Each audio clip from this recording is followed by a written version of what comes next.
processed and dried unprocessed food. Our mission at Gabby Dave is to connect African and Caribbean businesses to customers globally. At Gabby Dave, we ensure our sellers get the best deal for their products. We are not just here to help you reach a wider audience. We are also a distribution center to support business growth by fulfilling orders to your customers from our warehouse, making sure customers receive their products on time.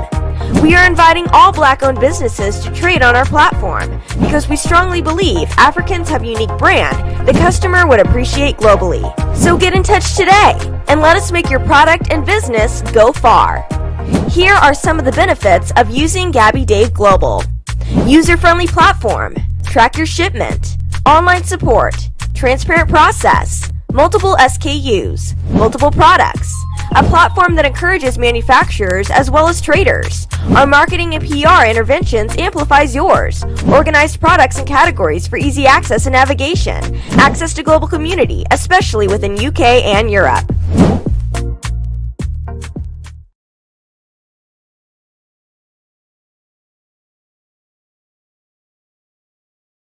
Credentialing of using licensed healthcare providers, and that was kind of slowing down the contracting process. Not to mention that our B2B payers, were shifting their focus and have been reevaluating their longer-term strategies with respect to digital health companies. So that said, we adapted our strategy to very quickly address the need, the absolute demand for the services, the resilience-driven services that we're providing by patients, so that we could deliver that faster and more effectively. And as I said in the intro, you invested $4.3 million last year. When does investment peak? Well, investment will continue in our platform and in our team, and our actual costs for our delivery team will scale with the number of patients that we bring on board. We'll continue to invest steadily through next year, and we do expect to reach cash flow break even by the end of 2023. You raised $38.5 million during the IPO. Is that enough for all of your investment needs right now? Yes, it is. We do believe so, because as we have transitioned our delivery model now into a more profitable and a quicker expansion across the entire U.S., as well as expanding into the chronic GI disease of irritable bowel syndrome, that will enable us to address and acquire many more patients more quickly and carry us through, again, to cash flow break even by Q4 of next year. And for the uninitiated, what does telemedicine actually mean? Is this about providing remote diagnosis, or is there more to it than that? No, well, actually, specifically for Trellis Health, we are not providing, as you would say, telehealth in its traditional sense. We are not providing clinical care. Trellis provides a scientifically validated resilience-driven method that assesses patients' resilience based on an approach that was invented and validated at the Mount Sinai Health System in New York. We assess resilience, and then we teach our patients how to build resilience both emotionally and physically over a period of 6 to 8 months. So we do that via telehealth. So all of our interactions with our patients, with our resilience team, our integrated resilience team, are virtual, which is actually very helpful for our patients because they have challenges traveling, to and from, their home to their clinic, to a clinical location traditionally. So we can meet them where they are and actually work with them directly to understand what their challenges are, both personally, emotionally, and clinically, and teach them how to be very strong in the face of living with a chronic condition. And you're launching a direct-to-consumer service in the New York tri-state area, particularly for patients suffering from Crohn's disease, I believe it is. When is that launch going to happen? Well, the launch actually happened in Q1, Ian, and again, we're addressing all of inflammatory bowel diseases, which is Crohn's disease and ulcerative colitis. What we've done now with transitioning our service delivery model enables us to actually launch DTC to the whole U.S. So we can expand our geographic reach beyond the tri-state area and actually reach many, many more patients. And we're also going to be expanding to reach irritable bowel syndrome, which is a similar disease, but again, there's no underlying autoimmune disease with irritable bowel syndrome. So it's about 10 times the population for irritable bowel syndrome patients than IBD, and 3 times the overall healthcare cost to the system. So it really expands expands our market reach and the potential for more revenue for the company, and also our ability to move quicker across a geographic expanse. Now, the share price has performed pretty disappointingly since the IPO. What are your reflections on that? I guess, the whole market in general, as you know, has been suffering. Digital health biotech has been challenged, and we're no different than everyone else. Unfortunately, it's been a challenging market, and everyone's faced right now with anxiety. Everyone's worried. I looked last night at the news, and it basically said that there's a toxic cocktail of worries that are affecting the global economy. I think what's great about Trellis is that we're perfectly positioned to address that with our resilience-driven approach. So we offer a solution to address and build resilience, which is more important now than ever. It's definitely, we're solving a problem that's not going away, if only it's getting worse. And we actually have an approach that can address that, by using technology and a team and all of the great tools that we've digitized over the last year. All right, Monique. Well, I hope to hear more from you in future on this. It's good to talk to you today. Thank you. Hey, thank you very much. Have a great day. Well, another brutal session on Wall Street last night, during which the Nasdaq fell by more than 4% and the S&P 500 fell to its lowest level since March last year, was followed by mixed trading overnight in the Asia-Pacific region. There were falls in Sydney, Tokyo and in Hong Kong, but Shanghai managed to eke out a gain, and Mumbai, which isn't on the screen there, also finished higher. Well, in Europe, markets have rallied since the opening a couple of hours ago or so. Here's the current picture. All of the main stock indices up by between 1 and 2% right now. Talking points include the tobacco company Swedish Match. The shares are up 24% in Stockholm. That is on news that it's in talks about a takeover by the Marlboro maker Philip Morris International.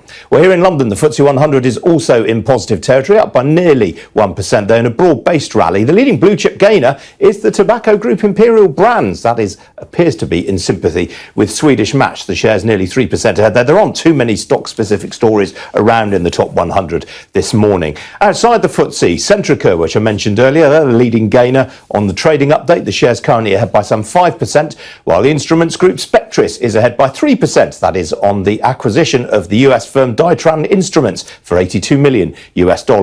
Among the fallers, the precision engineering group Renishaw is down by 1.5%. That's after it cut its annual profit forecast.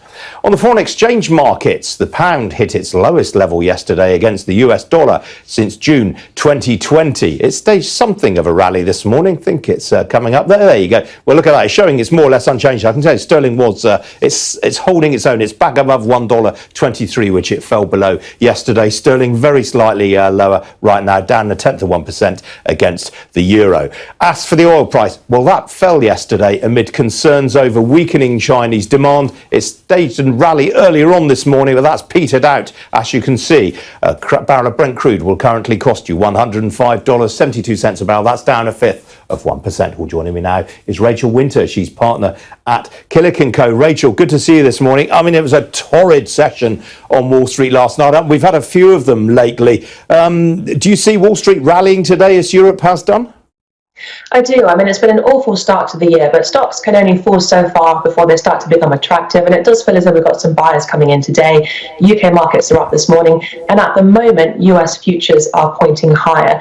And to some extent, I think this is a little bit of a relief rally following Russia's victory yesterday, because there had been some concern around this, and Putin had hinted towards the fact that he might have a major announcement on that day. And I think people are quite relieved that nothing has really happened there, and that there hasn't yet been a big escalation in the war.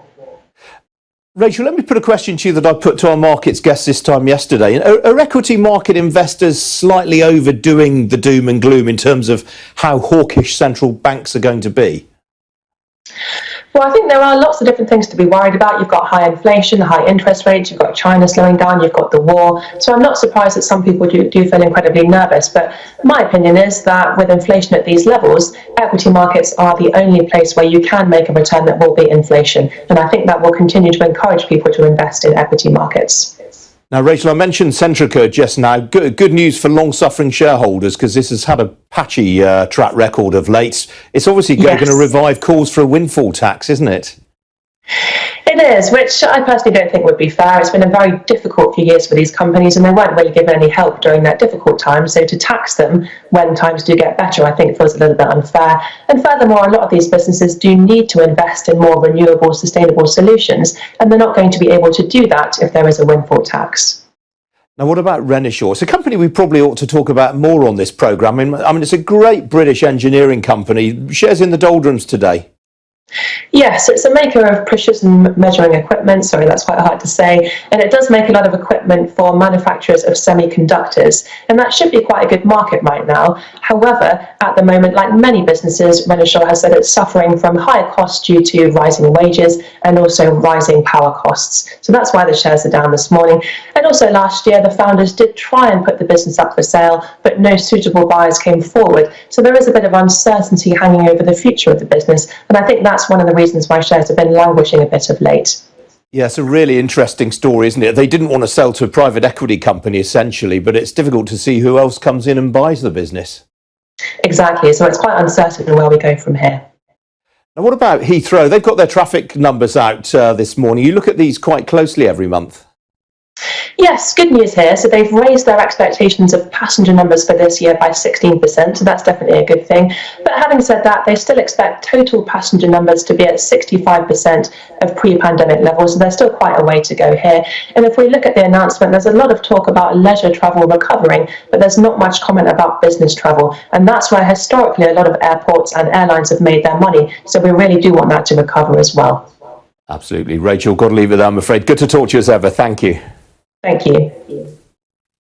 Now, from its humble beginnings 26 years ago in a spare bedroom with a £5,000 loan from the Newry Credit Union, FD Technologies is now a £650 million company with nearly 3,000 employees worldwide and whose software and data analytics services are used by both Wall Street's biggest banks and a number of Formula One teams. Today, it reported an 11% rise in sales to £263.5 million for the year to the end of February, but pre-tax profits fell by 19% to £9 million. Well, joining me now is Seamus Keating. He's Chief Executive of FD Technology. Seamus, welcome to you. I mean, before we go into the numbers, you've got three very distinct businesses. For the uninitiated, just briefly talk me through them, please. Sure, Ian. Good morning. And in the round, our businesses are helping our customers to get more value from their data. And that's whether we're in the software business, KX, which helps customers to use their data that's created in the moment to make decisions, improve their performance. Our consulting business in capital markets, again, works with this big data in capital markets to help those customers to get more value from that data, make decisions more quickly. Our third business unit, MRP, works in the world of digital marketing, using our software to help customers to get more value from the money that they spend on marketing. A year ago, we set out a strategy to accelerate growth across the business, with two of our business units likely to grow more quickly last year, and the software business where we invested heavily in our product, our R&D, and our go-to-market. And we're really pleased with the performance of the businesses and the development of that strategy as we've come through the year. One of the really big things around that strategy has been a partnership with Microsoft that we announced earlier in the year. And that partnership helps us to scale more quickly than we could do on our own, particularly in the world outside of capital markets. You mentioned Formula One there, and many of your viewers will have seen some of the Miami Grand Prix. We work with some of those race teams to help them to make the decisions in the race. That's what we mean by real-time data and real-time decisions. You mentioned there the partnership with Microsoft. This is for KX Insights, which is your streaming data analytics platform. Just how big a tie-up could this be for you? For us, it's important for both us and for Microsoft. For us, it gets us that opportunity to scale faster, particularly outside of capital markets where our business grew up over the years. For Microsoft, they've seen the importance of this real-time analytics space, the power of the technology and the capability of the technology. So that makes it a really important opportunity for us. For them, they see the leading position we have in capital markets, and this is a huge proof point of the technology and a huge validation as we have those conversations with our customers going forward. I mean, the holy grail for businesses like you is recurring revenues from subscriptions and so on. What proportion of the business is that now? So our software business today is almost 30% of the total, and that's substantially recurring revenue in software. And last year we grew the exit rate of that recurring revenue in the software business by 25%. But our guidance to the market for this year is that we will grow recurring revenue by 35 to 40%. And we see that getting us into a high growth software territory and a huge validation of the investment we've made in the software business as a UK technology business, listed on AIM here, as you said earlier in the meeting, growing up in Northern Ireland over 25 years ago. Absolutely. Proudly based in Newry in County Down and County Armagh. You've just announced a big recruitment drive in Dublin as well. I just wonder how worried you are about potentially political deadlock in Northern Ireland. Our business is very much a global business, whether it's consulting or software. We're operating right across the major economies. So we're not dependent on any one economy. The Brexit arrangements has not been a problem for us, and we continue to grow very quickly. Dublin's been a big market for us and been a big growth opportunity in our consulting business looking back over the last couple of years. All right, Seamus, we have to leave it there. It's great to talk to you this morning. Thanks very much. I know it's a busy day for your results day. We do appreciate it. Thank you, Ian. Just before I go, a bit of breaking news to bring you. The Home Office has said that the first group of illegal migrants with no right to stay in the UK will this week be informed of the intention to relocate them to Rwanda. That is obviously an announcement that we will have more on throughout the morning here on Sky News. As I say, it's a truncated show from me today because we're going live now to the Queen's speech. Coming up next on Sky News, the Prince of Wales is to read the Queen's speech on Her Majesty's behalf at the state opening of Parliament. I'll see you tomorrow. But in the meantime, do stay tuned for much more on the Queen's speech.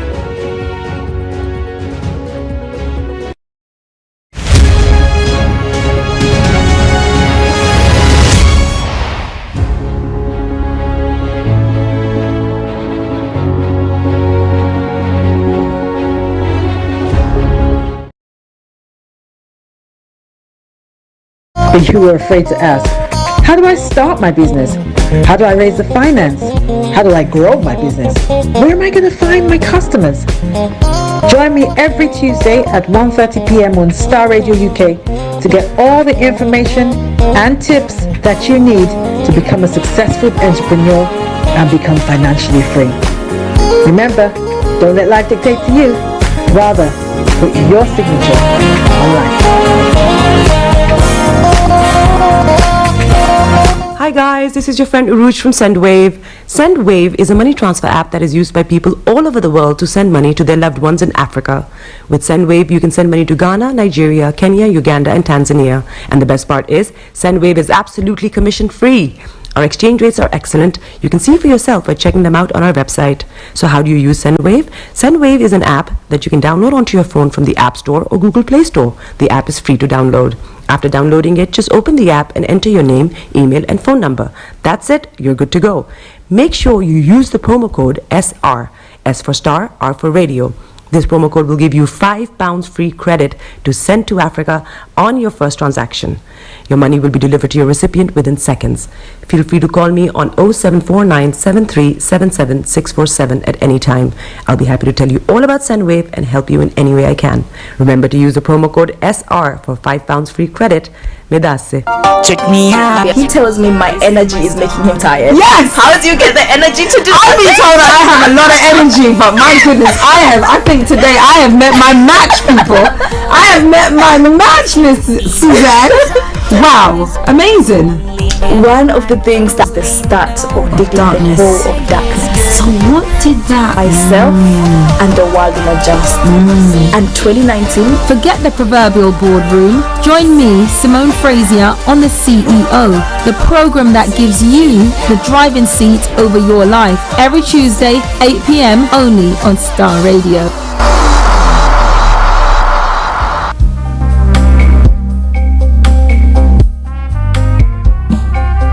Are you looking for the fastest, reliable, and trustworthy door-to-door shipment company? Well, look no further. When was the last time your family received a shipment back in Ghana on time and in time. You are not sure?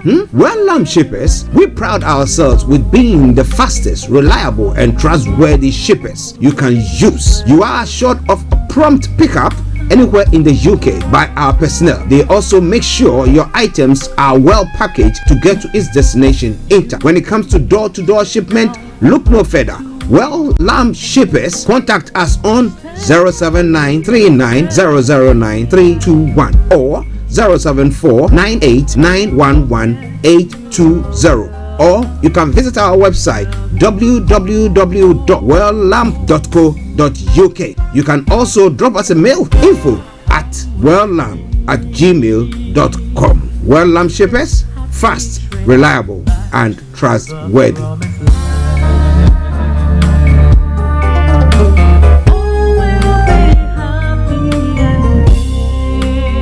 There. Are you dreaming of owning your own house in Ghana?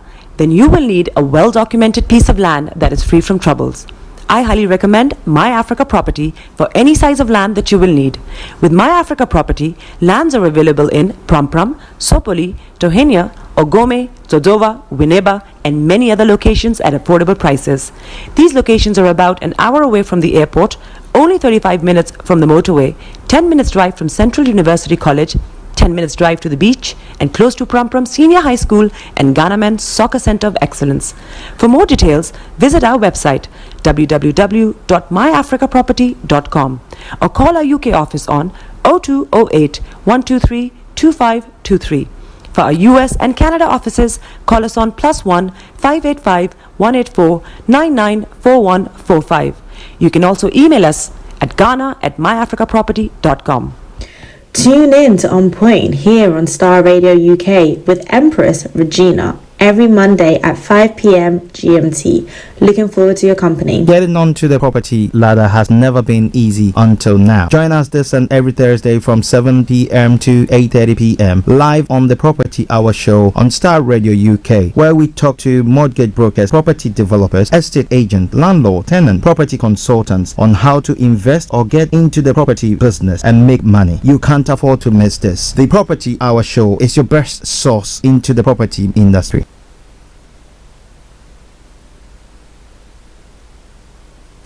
Broadcasting worldwide, online 24/7. All around the world. In your car. At work. At home. On your smartphone. This is Starr Radio UK. Are you ready to turn it up? 10, 9, 8, 7, 6, 5, 4, 3, 2, 1. Birds flying high, you know how I feel. Sun in the sky, you know how I feel. Breeze drifting on by, you know how I feel. It's a new dawn, it's a new day, it's a new life for me. And I'm feeling good. Hey there, this is Archie, and it's a Starr Radio UK.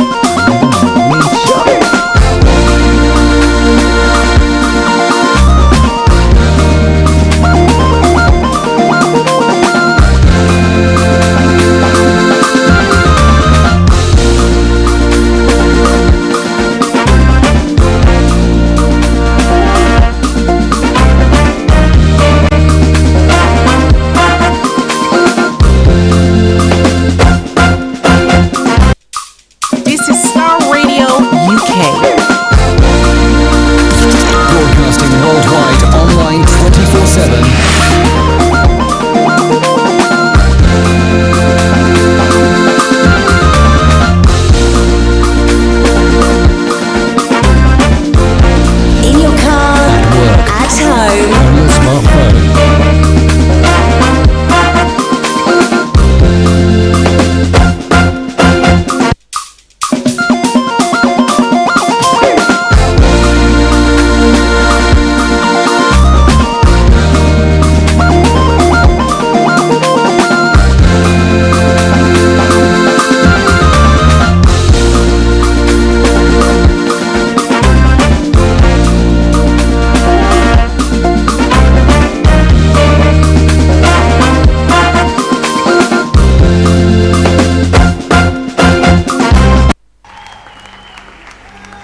In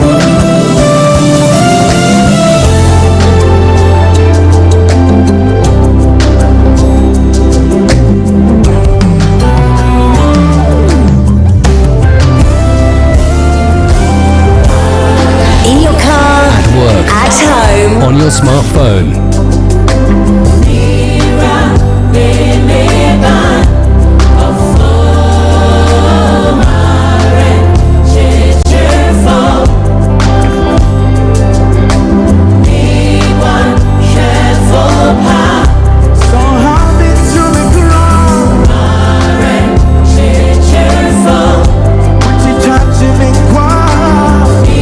Oh, hello, good morning, good afternoon, good evening, good dawn to you wherever you might be on planet Earth.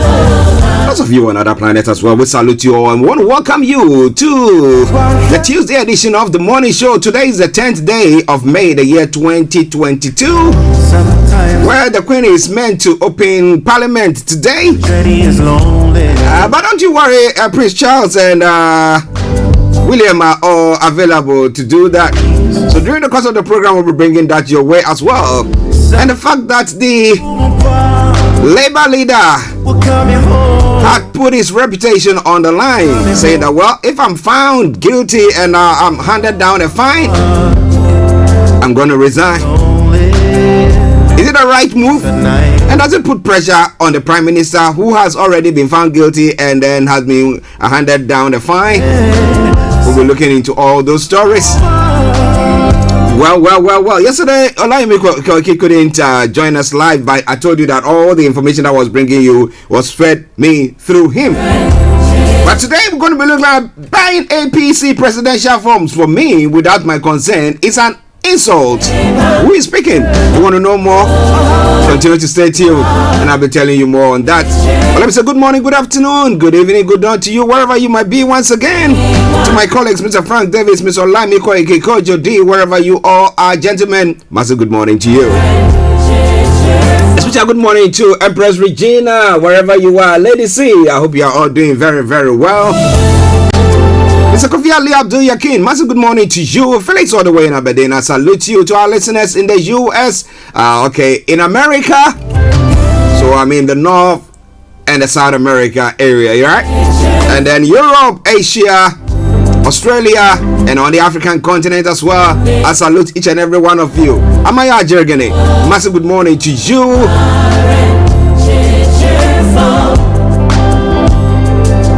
Anthony Adedeji, massive good morning to you, sir. And all you wonderful people who listen to us on the African continent, I say it all the time. Not to see an arm and a leg yet. You continue to support us. We're so grateful. But do me a massive favor, one step more. Share the broadcast with your friends and loved ones and invite them to like our pages. It's gone 10:39.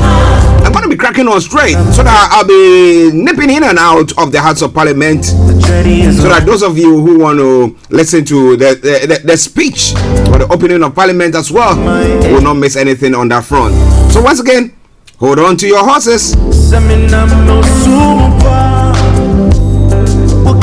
If it's the first time of tuning in to listen to us, this is how the program goes on Tuesdays. We'll bring you the quote for the day, the weather forecast will follow suit, then the travel update as well. We'll move on from there also to have a look at some of the stories making the rounds across the globe, known as Global Trotting, and we'll be having Mr. Olayomi Koiki at 11 o'clock. And as I've been saying, today is a special day. We'll be having Prince Charles opening Parliament on behalf of the Queen. So we'll try to pick snip views of what is going on and later on go into a full discussion of what they've said, the policies they put across. Well, some information that came through early this morning, or whilst we were getting ready to come on air, was that the Home Secretary or the Home Office has announced that the first batch of the one-way ticket to Africa will be informed sometime this week. Okay. What does that mean? Interesting times. Stay tuned, don't you go away. It is Starr Radio UK. I remain yours sincerely. This is the morning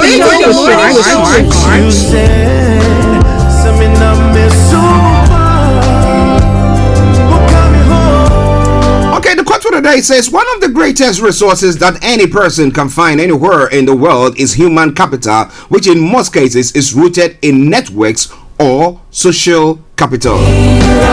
One of the greatest resources that any person can find anywhere in the world is human capital, which in most cases is rooted in networks or social capital. How do you treat human beings around you? Do you look down on them? A word to a wise is always enough. Or as a friend would say, enough London. Okay, let's move on. Starr Radio, you okay? Let me tell you what is happening on the weather front this morning. Especially those of you in London and the southeast of England. If you want to share with us what is happening in your area, feel free to do so. Now, this afternoon will be largely bright and dry. Warm spells of sunshine are likely for most. Sunshine may turn a little hazy towards the evening in places. Now, this evening there will be some late sunshine followed by clear spells. Overnight cloud will begin to build back in from the southwest in the early hours as well. Temperature is going to be 21 degrees, otherwise it's going to be 12 degrees. Pollen level is going to be moderate, UV level is going to be moderate, and pollution is going to be low. Sunset 20:38 and sunrise for tomorrow morning 05:17 hours. That brings us to the end of the weather forecast for you today, Tuesday, the 10th day of May. Bringing the time now to 10:42 from the House of London. Playing in the background, something from CC Beidou, and that is The Promise, The Promise, The Promise. Let's take a quick break. Once we come back, I'll bring you the travel update. And I promise you one thing for sure, I'm going to bring you the full length of that song during the course of the program. So stay tuned. Don't you go away. Starr Radio UK, your favorite African and Caribbean radio station in London. Hi everyone, it's your girl BB Clement, the author of How to Go From Employee to Entrepreneur and the host of your weekly business show, BB Means Business, the show where we discuss everything you ever wanted to know about business but you were afraid to ask. How do I start my business? How do I raise the finance? How do I grow my business? Where am I going to find my customers? Join me every Tuesday at 1:30 p.m. on Starr Radio UK to get all the information and tips that you need to become a successful entrepreneur and become financially free. Remember, don't let life dictate to you. Rather, put your signature on life.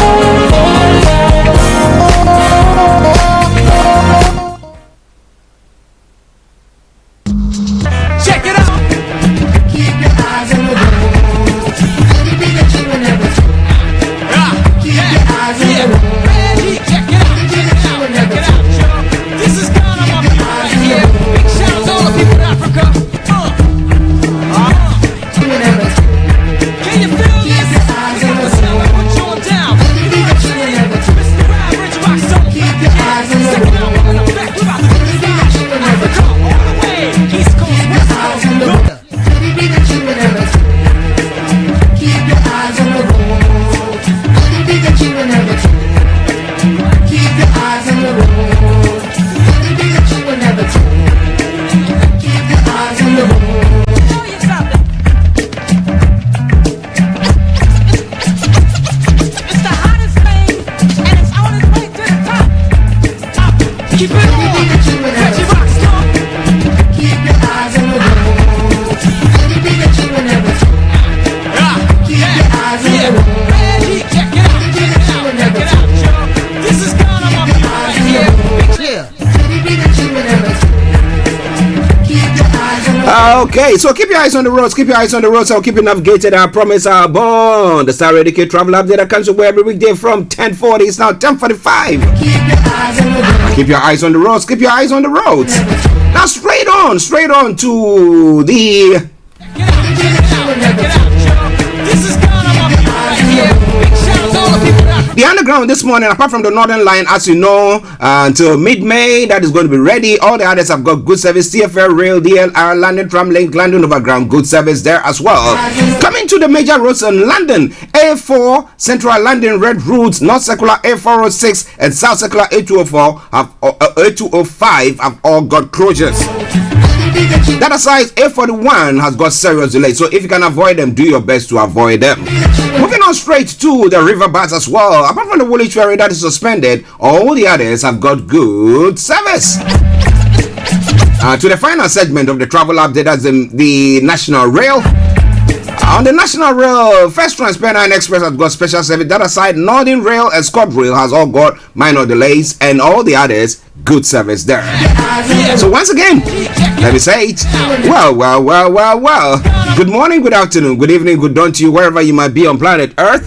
Enjoy your commute for today, but you know what? Continue to keep those eyes on the road.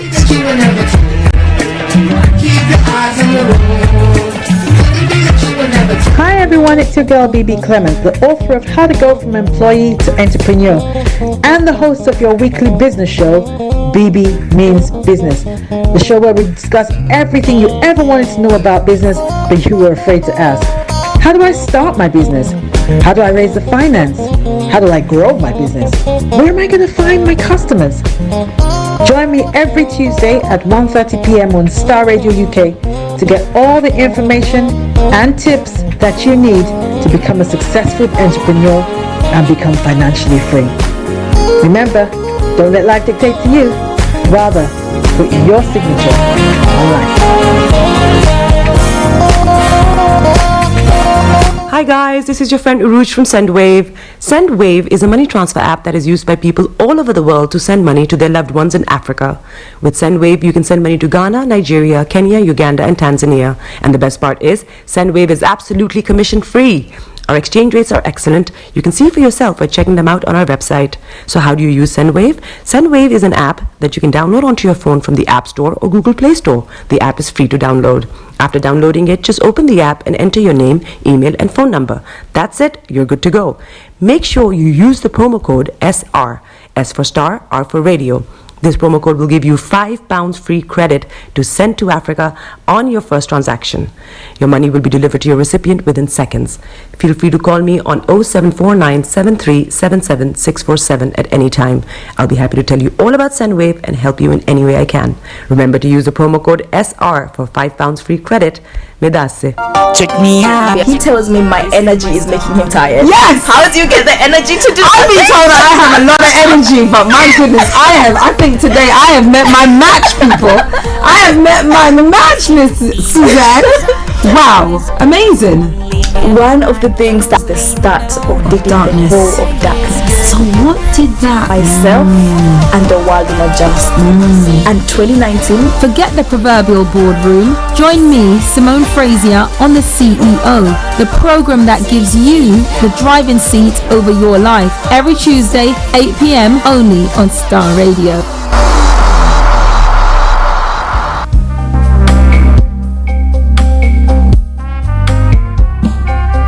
Are you looking for the fastest, reliable, and trustworthy door-to-door shipment company? Well, look no further. When was the last time your family received a shipment back in Ghana on time and in time? You are not sure?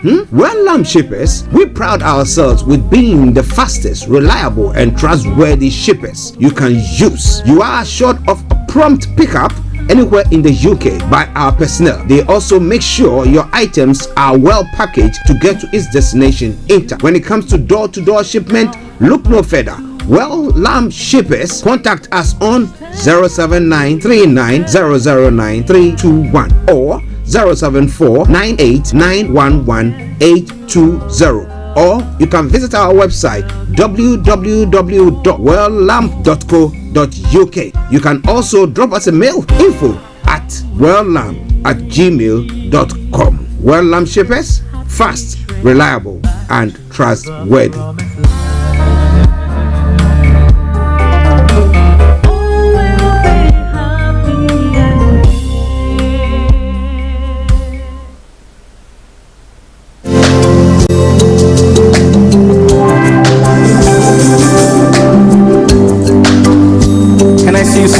Okay, so welcome back to the program. Playing the background, so The Promise by CC, Bedu, and the Craft, Craft Generation. Alright then.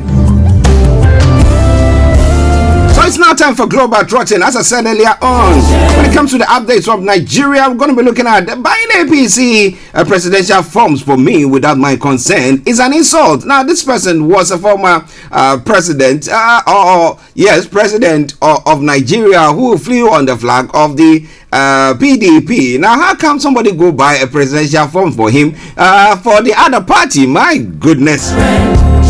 Well, we'll be looking into that story as well. And Bola Tinubu says a presidential aspirant and national leader of the All Progressive Congress APC says his ambition to become Nigeria's president offers hope, prosperity, and unity. Where have they all been? Don't they have the advice to give the president so that at least if they have something up their sleeves, that is thing that they can unleash to get the unity of the country, they can help the president do that?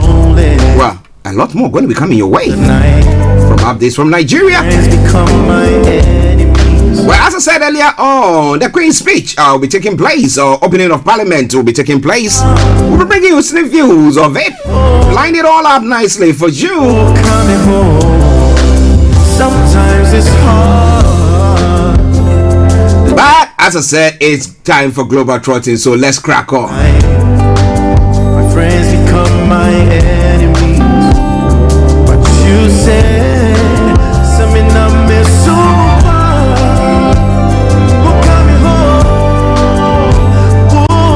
Okay, so Prince Charles is to deliver Queen's speech. The speech will focus on government plans for the economy and tackling protesters as Charles stands in for the Queen.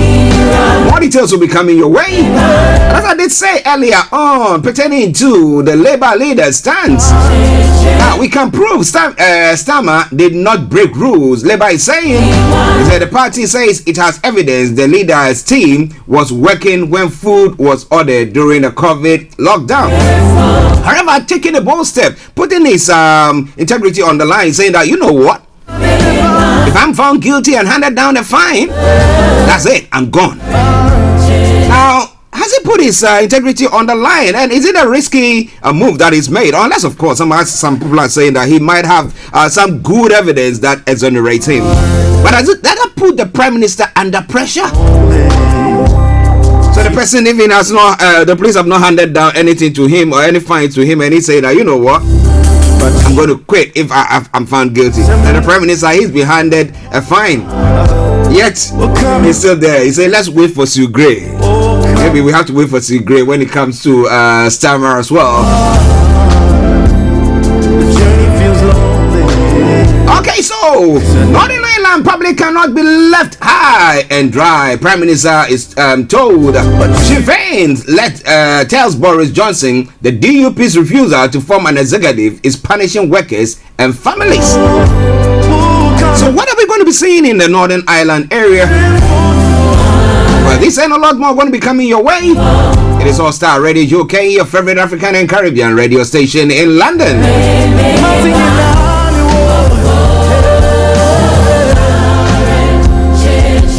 In other parts of the world as well, warnings of global food shortages as missiles hit Odessa. The EU wants badly needed supplies are stuck in the Ukrainian port city because of Russian attacks. So what is the way forward? Bongbong Marcos poised to be Philippines president. Yesterday I did talk about that. Well, after about 20 odd years after the overthrow of his father, well, the Marcos clan seem to be rearing its herds once again. Partial results show the son of the nation's former dictator is likely to win the democratic vote. And Sri Lanka unrest flares despite curfew. Some of the stories making the rounds there as well. On the African continent, the Miss Rwanda contest has been suspended amid rape claims.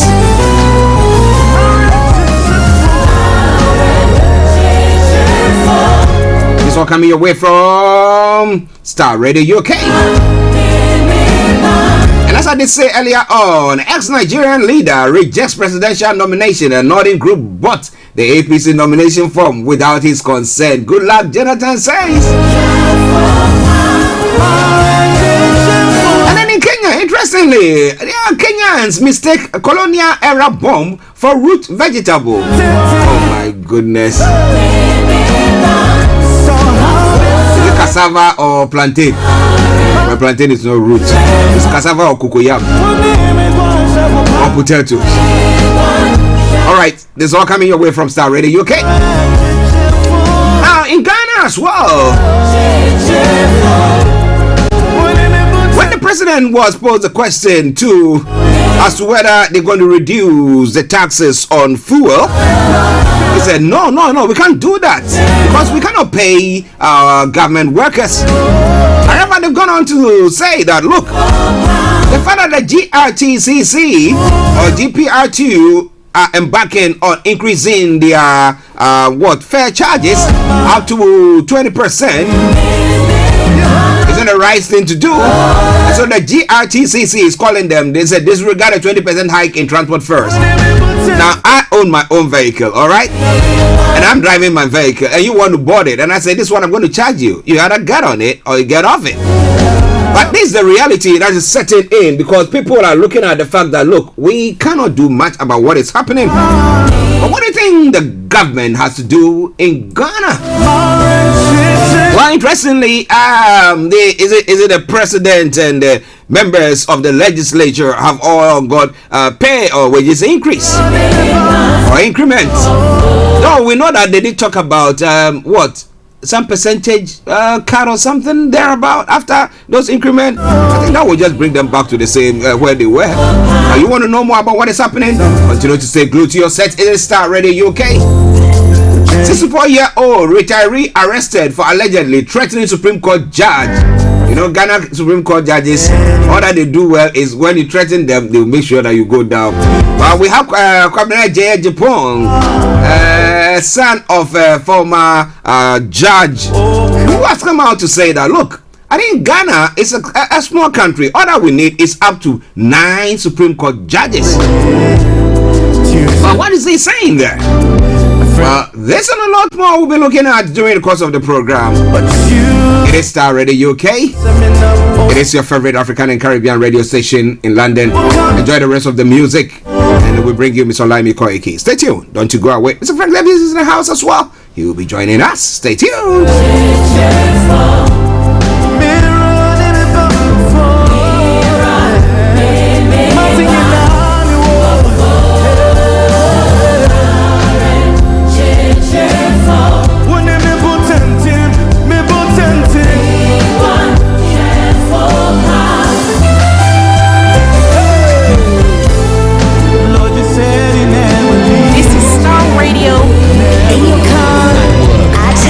On your smartphone.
Star Radio UK, your favorite African and Caribbean radio station in London.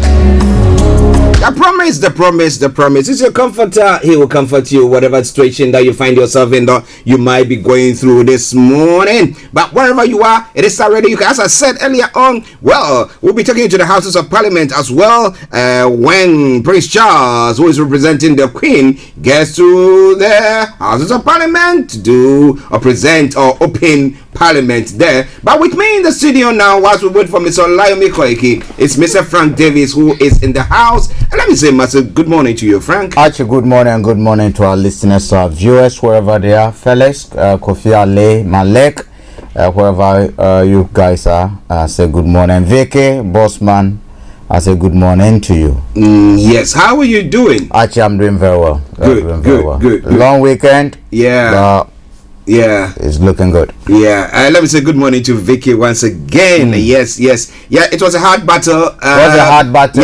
We lost by 65 votes, but it was good. Yeah. Because the person we lost to had contested this is the sixth time. Yeah, that's the sixth time. So 24 years in running. Oh gosh. So for your first attempt to come that close 65 votes. And if you look at it, it's our kind didn't come out to vote.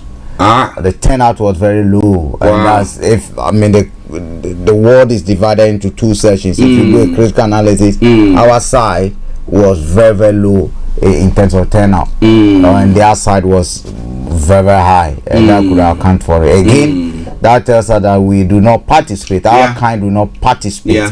Whichever way we look at it, is a war. There's a war that is ongoing across the fields, and if we want decisions to be taken for us and be part of those decision making process, then I think we ought to change the way we look at politics in this. It was a good experience. Interesting. You know, that's one thing that I've always been. That's why when Star Radio UK, when we are doing the program, make sure that what is happening here, people know exactly what is happening here, because we live here first before we can do anything back home. Okay, so when it gets to things like that and we don't seem to get ourselves involved in it, I ask myself the question, what are we talking about? Because you get people who are living in council estate who come and complain that this is not done, that is not done, giving all, but when the opportunity is there for you to express we don't want to get involved. We don't get involved, and partially because traditionally, they think they voted, they've not seen anything. They think they voted, but one thing I've realized that the dynamics are changing. Traditionally, they'll tell you, we voted Labour, we don't get anything. We voted for this party, we don't get anything. But I think the dynamics are changing. At that time, we were voters, we were not participants. How many of those who say we voted, we didn't get anything, or we've not seen any positive, how many of them offered themselves to participate? None. So now that people are stepping out, let's get in there and then make sure at least we get involved, we participate, get someone representing us, our views, Well, it's not too late. Another election comes up and we want to encourage everybody to get themselves involved in it. At times there are this community patrol teams and stuff like that. Get yourself involved in those things in your area. Do you know that the person next door to your to you, at times we don't even bother, we don't want to know, but you need to know all the people in your area. So somebody just step in there, then you know that this person doesn't come from the area, what is it about, or something of the sort, and it will help us a great deal. But that is what happened. And once again, to Vicky Newton and all those who contested as well, we say well done for putting your hearts in the ring. Whilst we wait for Mr. Olayomi to join us, let's quickly look at what is going to happen today in the Houses of Parliament. Interestingly, we've always had the Queen for how many years? More than how many times that she's come to open the House of Parliament, but this time around she's not been able to do that. And that's very well. This is the third time that she's not been able to do that. But the previous occasions, 1958 and then 1963. Is it 58 or 59? 59. She was pregnant. She was pregnant. Those were greeted with excitement, knowing that she was expecting a baby. Now that she's not come out I mean, people are not questioning, is it that bad that she cannot walk? And the other thing is, look, if you look at the description they gave to her mobility problem, it's something like someone who now has or probably might need assistance of a wheelchair. Yeah. Now, the question then is, if the queen is in a wheelchair, now that we are told that he's in good health, but the only thing is mobility, how will that not be a good thing for those who are in wheelchair already? Yeah. So why don't we get her out in wheelchair for us to know that, look, what are you, even the most powerful person writes in some pump unless it's so bad that, but we need to encourage those in wheelchair, unless they're looking at it that, look, this is an all-powerful lady, so she for her to be seen as needing help to even walk is not on. Yeah, but I think that's a good sign that we just human. But apparently in her home, I mean they got big estates, so when she want to walk the dogs, now she use a buggy, the one that the golf players use. That's more car thing, and then this is up to about 60-something thousand pounds. So they could give her some wild what do you call that? The one that they use, the one that the what they call electric. They can hear scooter, a pimped up scooter. This is coming and our queen scootering around. That was good, man. Okay, listeners, it is Starr Radio UK. Mr. Frank Davis for you. We've got Mr. Olayomi who has joined us. Let's cross over to our North London studios and let's say massive good morning to him. Yomi, good morning. Well, it is a good morning back to you both in the studio, Frank and Archie, and a very beautiful good morning to our listeners and viewers from across the globe. And we welcome you once again to Starr Radio UK, your finest African and Caribbean radio station in London. It is the 10th day of May 2022, and it's just exactly 9 minutes past 11 a.m. Okay, listeners. That is Mr. Olayomi for you. How are you doing, sir?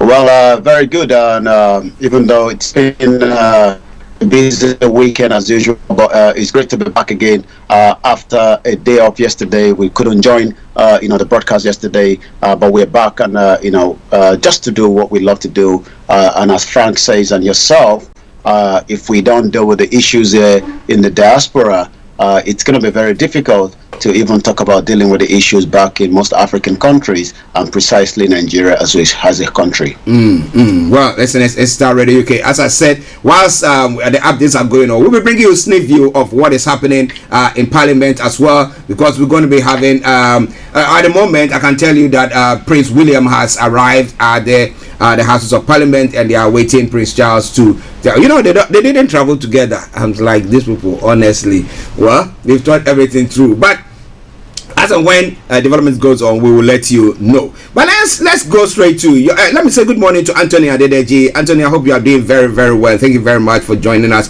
once again.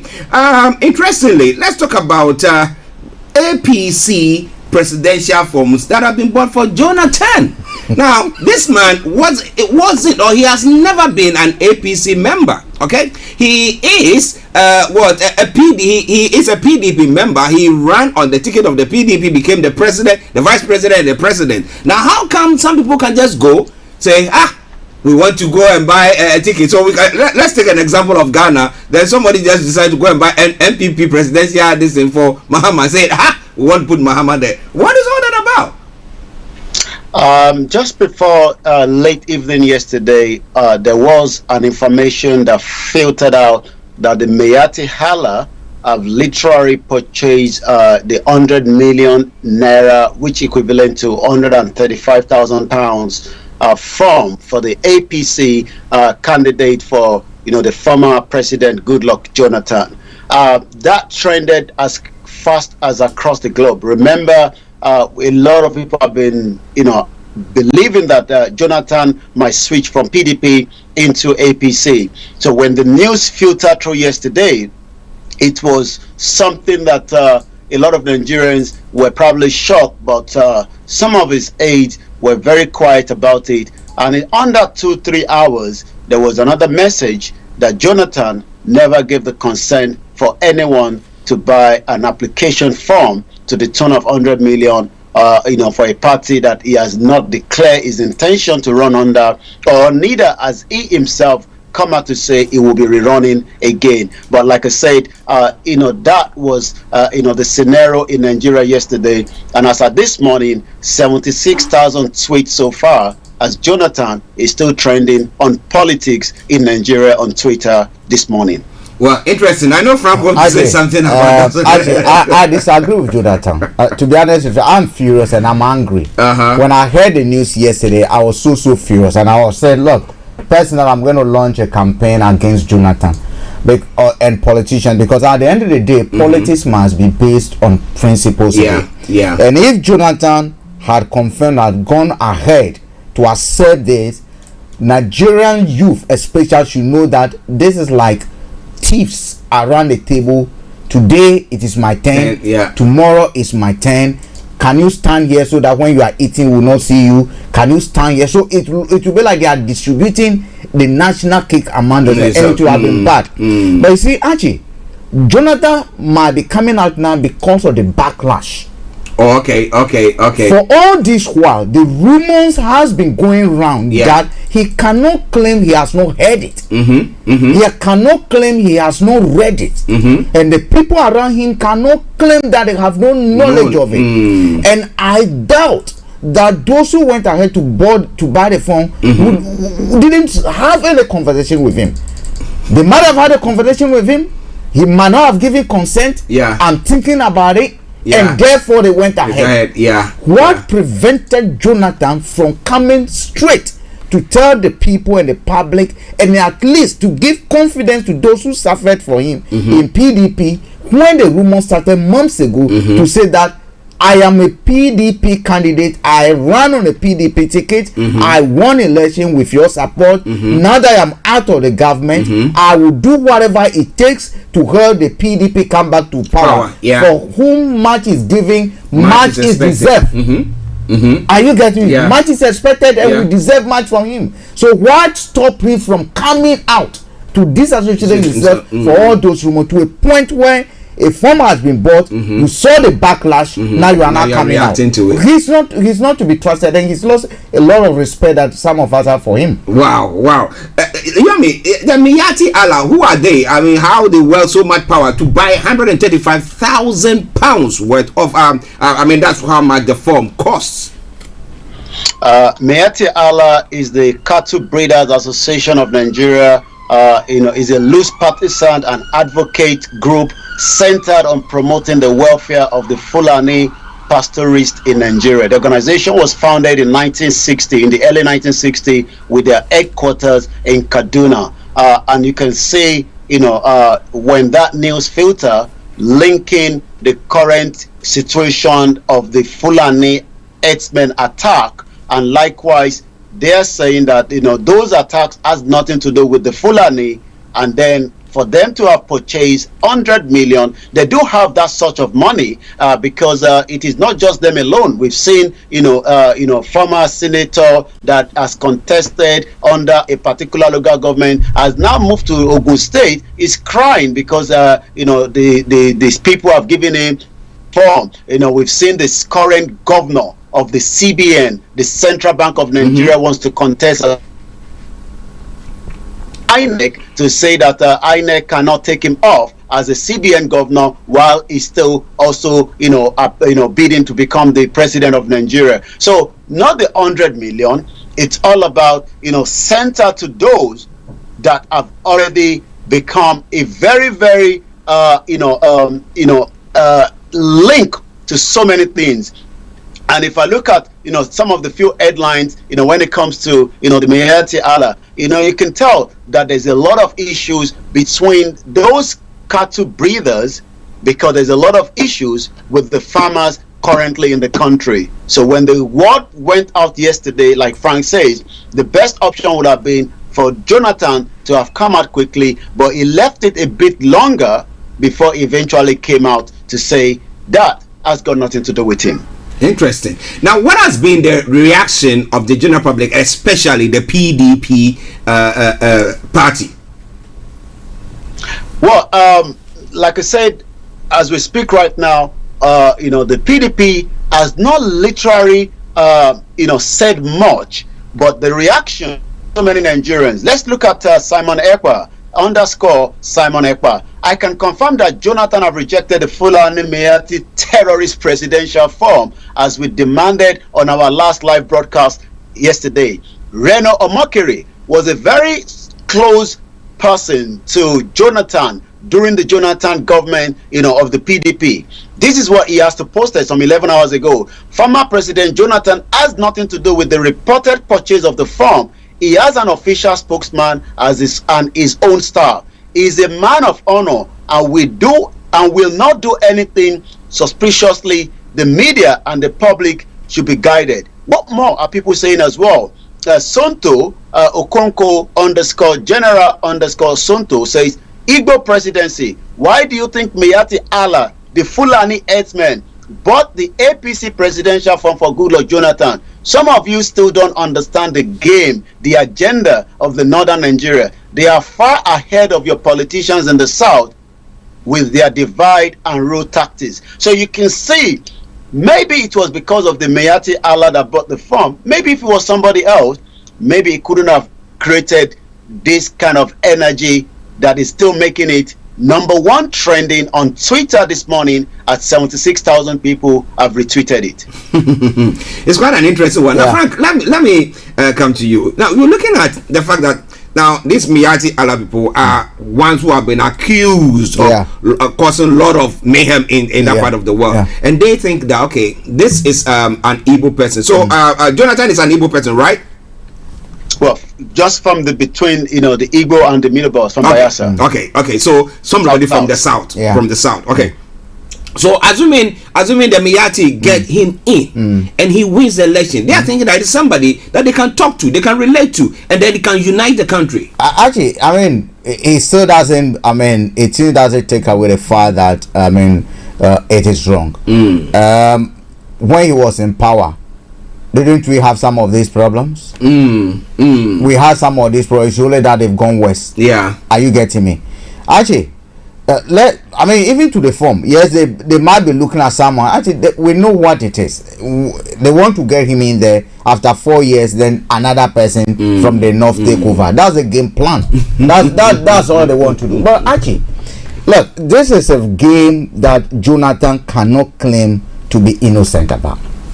One, to sell a presidential form to the person, I cannot just go to APC that I'm going to buy a form. Olayomi cannot stand up. I am a Nigerian. I am and therefore I'm coming to contest it. No, you must first be a member of APC. Okay. So on what basis? I have over here a letter from Heritage Bank. That's APC account. And it was addressed to the National Organizing Secretary, All Progressive People Party, in which a letter signed by Azia Adi, who is actually acting on behalf of the bank, informing APC that we write to confirm that our your subject account has been accredited with the sum of 70,000 naira. Being nomination form for Goodland Ibele Jonathan, another one about the other 30,000 naira. So at the end of the day, for APC to even be sending or selling or willing to even sell a form to Jonathan must first be an APC member. So demand must go on Jonathan now to say, when did you join APC? Because a stranger can just not. Actually, can you just go to a Labour Party that is going to take a form? No, you have. Can you just go to conservative and say, if the people have bought a form for him to contest as an independent candidate, I have no problem with that. But for them to go to APC and APC to agree to sell a form, knowing that it is Jonathan who is, to sign that form, then APC and Jonathan must tell us, when did Jonathan join APC? Because they can't send a form to a stranger. Yeah, they can't. Because that's what I'm saying. Jonathan has something he has to explain to the people. He has to explain. He has to. And if you're a PDP member, this is the day you begin to disassociate from Jonathan. Because he has become so much politician. Actually, I'm so furious because it tells me that most politicians in Africa are just thinking about themselves and not the people.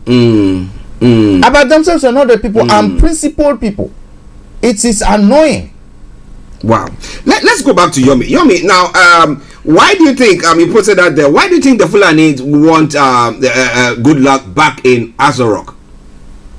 Well, you're quite right. That is the headline. Why we want Jonathan back in Aso Rock, according to the Fulani. Hours after the former president, Goodluck Jonathan, publicly rejected the All Progressive Congress presidential expression of interest and nomination form. The secretary of the Fulani group, Usman Mohammed, has vowed that Jonathan won't leave the country without accepting it. The group, which is an extraction of the nomadic Fulani and the Alemajiri communities, stormed the International Conference Center in Abuja yesterday evening to procure the form. The news of Jonathan purchasing the APC presidential form on Monday got Nigerians pondering if he was truly considering a return to Aso Rock on the platform of the ruling party. Recently, swift to the report, the ex-Bayelsa deputy governor deassociated himself, but the Fulani are saying, according to them, that they would prefer to have Jonathan rather than any other person. We want to state that if the former president wanted to contest an election, he will make his intention. This is the message coming from the spokesman of Jonathan. But hours after Jonathan's statement, deassociating himself from the form, Mohammed told one of the news media back in Nigeria that the nomination form was meant to be a surprise gift to the ECOWAS special envoy. The Fulani group secretary stated that if the ex-president turns down the nomination form as is threatened, they will be left with no option but to force him to accept it. Wow! Forced marriage. That is a serious one. Wow. Forced marriage. No. The thing is, what hope do they have in him? I mean, for somebody to go to that extent. It's a game they want to play. If people can be doing this, it tells you that, look, this is a game which is aimed at the north and south divide. Jonathan strategically can only contest for 4 years. If he wins, I'll only be there for 4 years. And that's it. And therefore, this argument of Sadna haven't been there, and therefore it is the term of the northerner. So he cannot be there for 2 terms. So after Buhari, they force him out, and another northerner comes in. That's the game plan. Because anyone who comes now will have to go for 8 years, and they cannot wait for those 8 years. So we take control of your campaign, we finance you, you go there as a puppet, and then whatever you're doing it on our account, and then once we're checking you out, we'll bring it out. That's a game plan, and Jonathan will be a fool to accept it, to be honest with you. Well, they've made a statement. If he doesn't, they are going to force him. He's not going to get out of the country. So what are they going to do? Are they going to beef up his security? Well, this and a lot more going to be coming your way. It's coming your way from Starr Radio UK. Update from Nigeria with Mr. Olayomi in our North London studios. Now, Yomi, interestingly, Bola Tinubu is also saying that he is the best person. He says his ambition to become Nigeria's president offers hope, prosperity and unity. So if he's doing that, why didn't the Meyati Allah people just say, he has got a prospect to give us all that we want, and then maybe buy the forms for him instead? Well, he was also bought or given the form by those from the northern caucus, as you can tell. I mean, when the form was bought, it was bought by those from the north. 100 million, which was what was the tune of 135,000 pounds. Bola Ahmed Tinubu, presidential aspirant and the national leader of the All Progressive Congress, says his ambition to become Nigerian president offers hope, prosperity, and unity. But a lot of Nigerians are really not sure whether that will be delivered for someone that brought in a failed government and someone that brought in the current government that then want to come back and say it will bring the hope. They are no longer using change. They are now using hope, prosperity, and unity. And the question a lot of Nigerians that are asking now is, do we have unity? Do we have progress? Do we have peace? And that takes me to this short video that we're going to play the audio that is coming from the elder of the Igbo that spoke in just about a few days ago. This is what they have to say, whether there is hope, unity among the Nigerians at all, as countdown to election is just getting closer. Distinguished members of Igbo elders, none.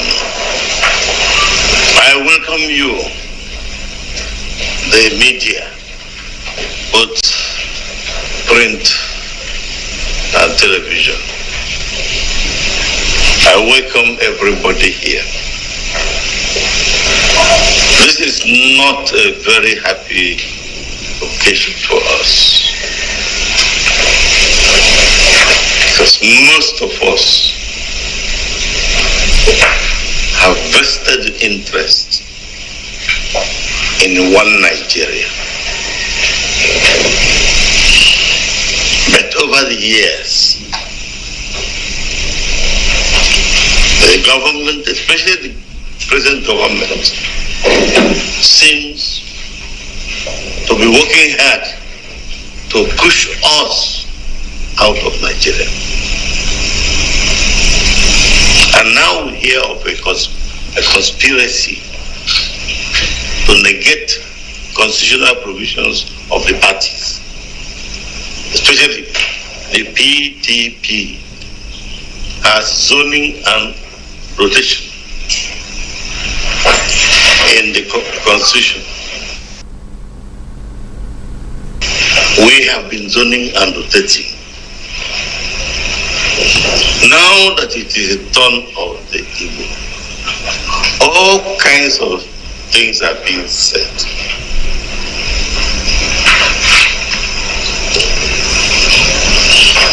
We have demonstrated our interest in the country. Anywhere you go, take the indigents out, and the next largest number is from Southeast. So what he's trying to explain there is the PDP, the APC have not literally tell us where they're going to be zoning or they're not going to be zoning. But the question there in the lips of so many Nigerians is, can the leader or the national leader of the APC be given the ticket? And now the Senate president have also brought the form under the APC. Well, listeners, it is Starr Radio UK. Now, it's quite a worrying story there, and a statement that this individual who made that statement. These are the leaders of the the Igbo Forum that spoke some few days ago, and the question is whether there is still going to be hope for the Igbo to be part of Nigeria should this presidency doesn't come to Southeast. I disagree with those. Again, Archie, we're looking at where we want to put tribal issues ahead of what you call it, politics. Yeah. And in my view, look, if it comes to Southeast or Northeast or whatever, I mean, it's not an issue. But I do not want people, I don't want to see people rallying around a candidate primarily because he's an Igbo, he's an Yoruba, he's this, he's whatever. No. I do not want to see the people. Look, if it comes to Southeast, but that should not be the primary objective. That should not be the primary decider. That okay, because this person comes from our descent, even he's a dog, he's capable, he's a thief, he's a criminal, we must vote for him. No, I do not accept that. It doesn't happen. That is what we've done for all these years in our parts. It's the same thing that the Northerners are doing. All these people who are buying funds from people trying to steer you to the north. I mean, the person we have today comes from the north. Are they not killing, slaughtering the Northerners like cows? Are they not? Don't we see daily deaths that are occurring? People are dying in the north more than the south. People are dying in the north from the bandits more than the south. So what are we talking about? That the person must come from the north or must come from this place? The question doesn't answer the problem at all. Because look, at the end of the day, whether he comes from the north, he comes from the south, there will be problem. Our focus must be, how is this person going to solve the problem, the unemployment problem, the insecurity problem, the joblessness problem. What do you call it? Now we see people on strike, they can't go to school. There's a lot of problems, fuel shortage, energy crisis. What are you going to do different? Show us your blueprint. Those are the questions. But don't come and address the press conference telling us about drumming home the tribal sentiments more, thinking that we should rally around. Okay, let's assume, let's independent candidate go. Let the northerners have a candidate. Let the southerners have a candidate. Let's every pocket have a candidate. And let's see if we can have a united what do you call Nigeria? I mean, you can come from Southeast. I don't have a problem, but don't make it a point. Don't make it your primary objective. No. Okay, listen to Starr Radio, Mr. Frank Davis for you. Yomi. Now, if it happens that maybe they want to cede it to the southeast, now who there do you think now is ready to be like Frank is saying, has got everything that it takes? Not because they come from southeast, like you're going to go and pick anybody from that. Who is there that you think that, oh, okay, this is one person that if he's fielded, I mean, he's got everything that it takes to be the leader of the country? Well, Peter Obi is, is already vying for the same post. He was a one-time governor of Anambra State, and also we have Kingsley Moghalu that have also contested in the past. I mean, I was literally, on the Kingsley Moghalu Twitter handle yesterday, and we do also have, the former governor, the commissioner for happiness, Okorocha is also vying for that same position as well. So we do have quite a numbers of people. We have Ingige. We have quite a lot of numbers of people that is also vying for the post. And yesterday when I was actually again looking at Kingsley Moghalu, it was talking about it's only in Nigeria that you see so many siren that are moving around with VIPs, which is against of those in outside the country. When you hear the sound of the siren, they're actually going for an emergency. But the question then, like Frank was saying, yes, it's easy to say that, but it has always been a rotational basis. When you look at the way it has been structured under the the current Nigeria system, that election has to be rotated. But now that it is meant to be rotated to the southeast, there's all kind of information that is different, and their argument is in the north, what we called a lot of the students, as an example, we go through a university or polytechnic if you're from the northern part with a lower score. But those in the southeast and the southwest must go with the higher score. When it comes to the offices as well, the north do get advantage, and all these is part of what a lot of people are looking at. I was actually looking at how the police force in Nigeria are employed when it comes to the data statistics. Shortlist candidate for the police recruitment according to CBT across Nigeria in April 2022. From the northwest, we have 11,716. From the northeast, we have 17,888. From the southeast, we have 1,569. From the north central, we have 12,634. From the southwest, we have 5,304. And from the south, there's 6,000. And the question is Nigeria really working? And that is the challenge that a lot of people have said, that the 1999 Constitution, which is the military diktat, is part of the reason also that things have been dragged back for the last 22 years of the democracy since it returned back in 1999. Okay, listeners, it is Starr Radio UK. Mr. Olayomi Koiki bringing you updates from Nigeria. You know what? We're going to take a quick break because Prince Charles is going to deliver the Queen's speech, and then we'll come back to Mr. Olayomi Koiki to bring you the rest of the update there. So we'll just take a quick break, and wherever you are, so that you don't miss anything on it, let me cross over straight to the Houses of Parliament.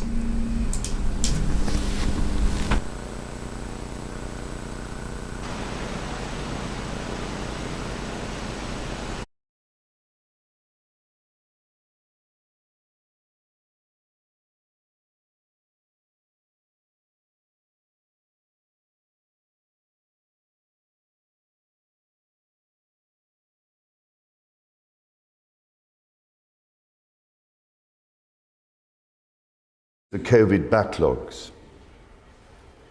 In these challenging times, Her Majesty's government will play a leading role in defending democracy and freedom across the world, including continuing to support the people of Ukraine. Her Majesty's government will drive economic growth to improve living standards and fund sustainable investment in public services. This will be underpinned by a responsible approach to the public finances, reducing debt while reforming and cutting taxes. Her Majesty's ministers will support the Bank of England to return inflation to its target. A bill will be brought forward to drive local growth, empowering local leaders to regenerate their areas and ensuring everyone can share in the United Kingdom's success. The planning system will be reformed to give residents more involvement in local development. Her Majesty's government will improve transport across the United Kingdom, delivering safer, cleaner services and enabling more innovations. Legislation will be introduced to modernize rail services and improve reliability for passengers. Her Majesty's ministers will bring forward an energy bill to deliver the transition to cheaper, cleaner, and more secure energy. This will build on the success of the COP26 summit in Glasgow last year. Draft legislation to promote competition, strengthen consumer rights, and protect households and businesses will be published. Measures will also be published to create new competition rules for digital markets and the largest digital firms. Her Majesty's government will establish the UK Infrastructure Bank in legislation, with objectives to support economic growth and the delivery of net zero. Reforms to education will help every child fulfill their potential wherever they live, raising standards and improving the quality of schools and higher education. Her Majesty's ministers will publish draft legislation to reform the Mental Health Act. Her Majesty's government will continue to seize the opportunities of the United Kingdom's departure from the European Union to support economic growth. Regulations on businesses will be repealed and reformed. A bill will enable law inherited from the European Union to be more easily amended. Public sector procurement will be simplified to provide new opportunities for small businesses. New legislation will strengthen the United Kingdom's financial services industry, ensuring that it continues to act in the interest of all people and communities. The United Kingdom's data protection regime will be reformed. Her Majesty's government will continue to champion international trade, delivering jobs across the country and growing the economy. Legislation will be introduced to enable the implementation of the United Kingdom's first new free trade agreements since leaving the European Union. Her Majesty's ministers will encourage agricultural and scientific innovation at home. Legislation will unlock the potential of new technologies to promote sustainable and efficient farming and food production. Her Majesty's government will protect the integrity of the United Kingdom's borders and ensure the safety of its people. Her Majesty's ministers will take action to prevent dangerous and illegal channel crossings and tackle the criminal gangs who profit from facilitating them. Legislation will be introduced to ensure the police have the powers to make the streets safer. A bill will be brought forward to further strengthen powers to tackle illicit finance, reduce economic crime, and help businesses grow. Measures will be introduced to support the security services and help them protect the United Kingdom. Her Majesty's government will lead the way in championing security around the world. It will continue to invest in Her Majesty's gallant armed forces.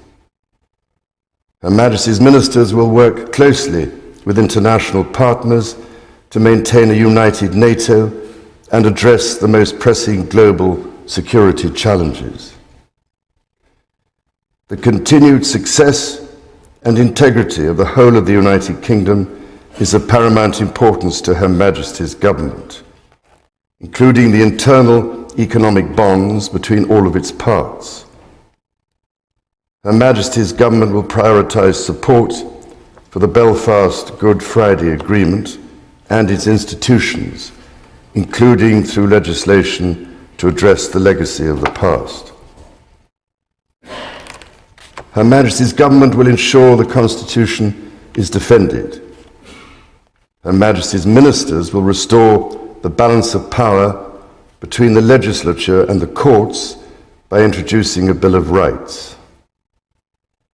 Legislation will prevent public bodies engaging in boycotts that undermine community cohesion. Her Majesty's government will introduce legislation to improve the regulation of social housing, to strengthen the rights of tenants and ensure better quality, safer homes. Legislation will also be introduced to ban conversion therapy. Proposals will be published to establish an independent regulator of English football. In this year of the Platinum Jubilee, Her Majesty looks forward to the celebrations taking place across the United Kingdom and throughout the Commonwealth, and to the Commonwealth Games in Birmingham this summer. Members of the House of Commons, estimates for the public services will be laid before you. My Lords and members of the House of Commons, other measures will be laid before you. Her Majesty prays that the blessing of Almighty God may rest upon your councils.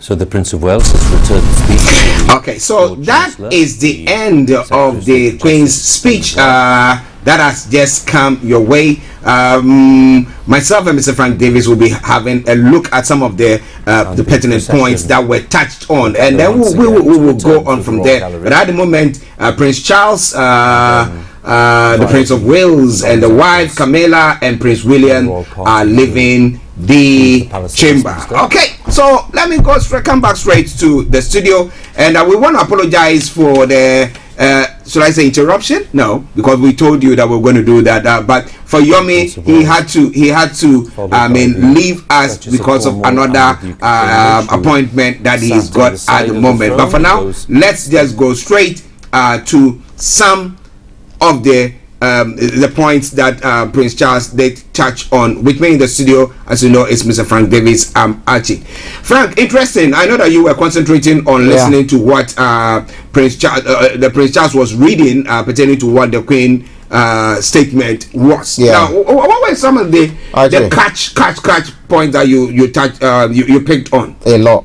A lot is happening in this parliament, and rightly so, because this is a time they have the majority in parliament. So if there's any other if there's a good opportunity to stamp your authority as a conservative party and as a government of a conservative ideological leaning on the country, this is the opportunity, because the next general election you might not have this opportunity again. Actually, a few things. One reform that is coming to the housing sector, we're going to be seeing more Margaret Thatcher kind of thing, and that we heard about this a little bit ago, but we didn't know it was going to come. But you're going to see a lot of housing associations. Do not forget, the councils sold most of their houses to the housing associations. There's going to be a bill which will guarantee that people who live in housing associations have the right and the council to buy their home. So that is what you're going to be expecting when it comes to the housing association. There's a bank that is supposed to be established, this leveling up and regional development agenda. So a bank is supposed to be is going to be established for that. UK Infrastructure Bank is going to be established for that.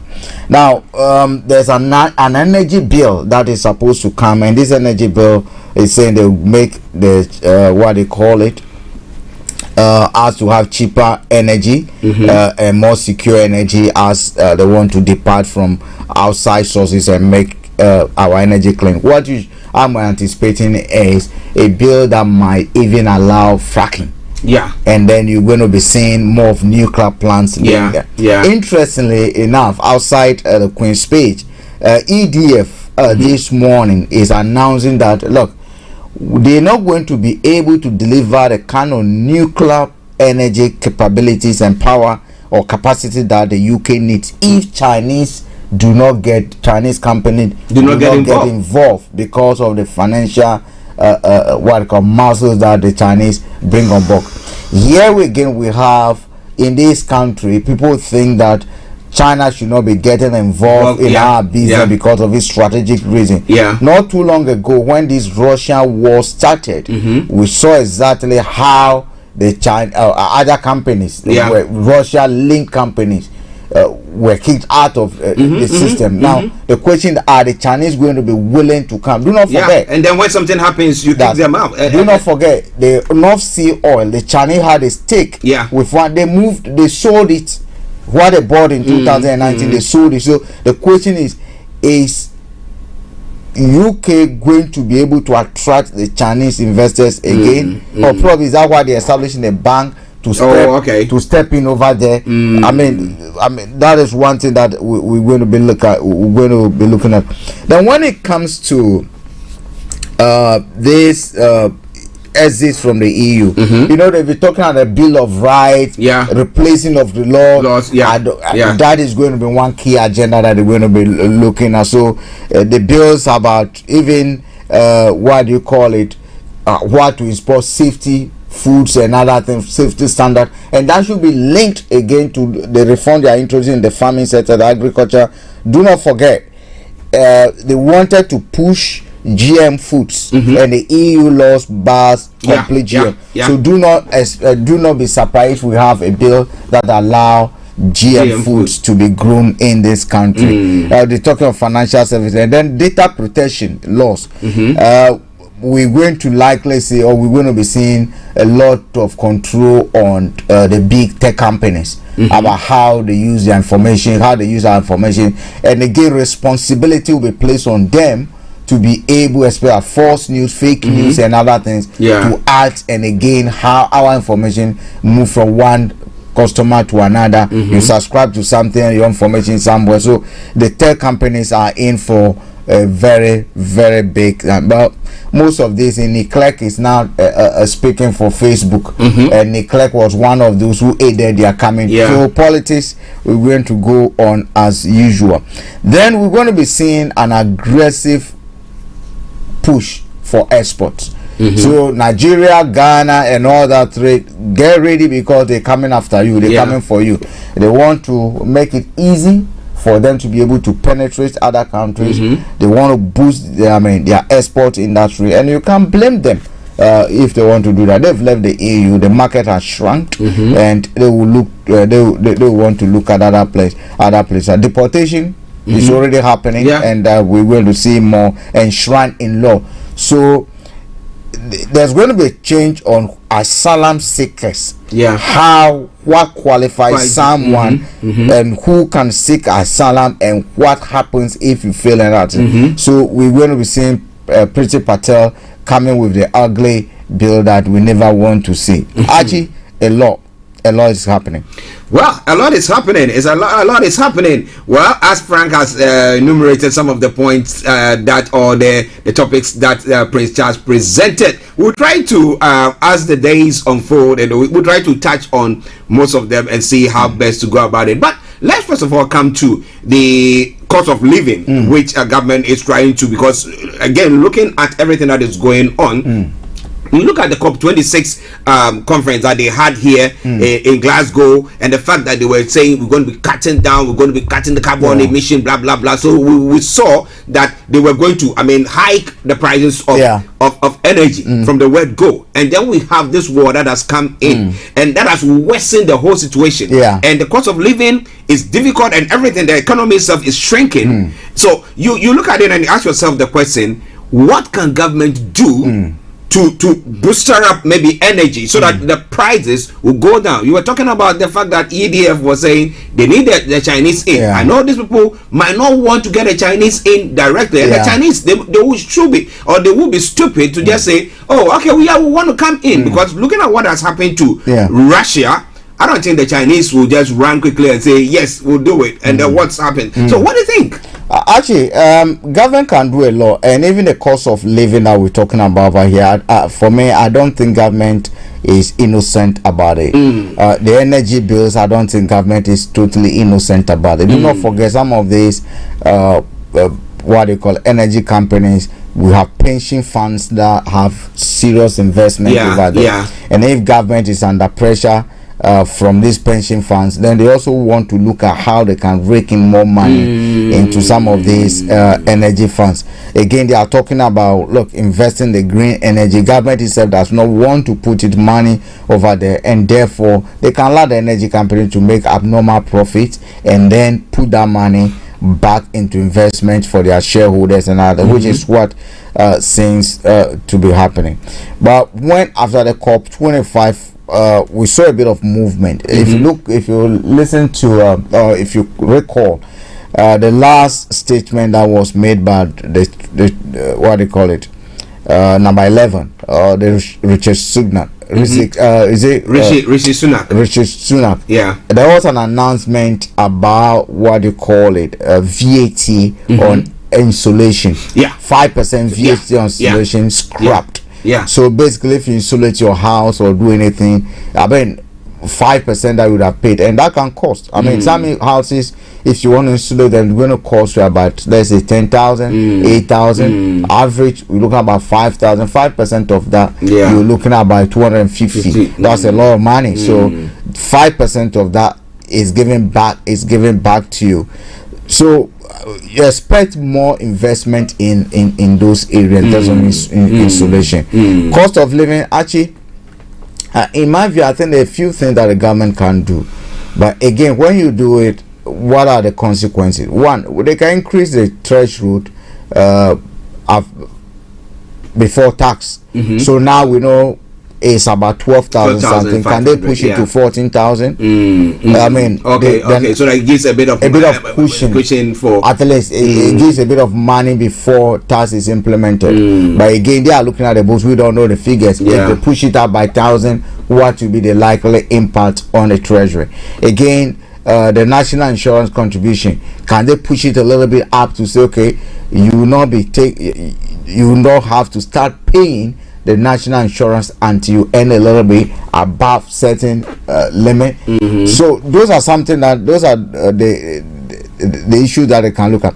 Now, finally, the housing reforms too. The housing, you're going to see in that we should expect a bill that forces landlords, especially shop owners, to be able to let out their premises.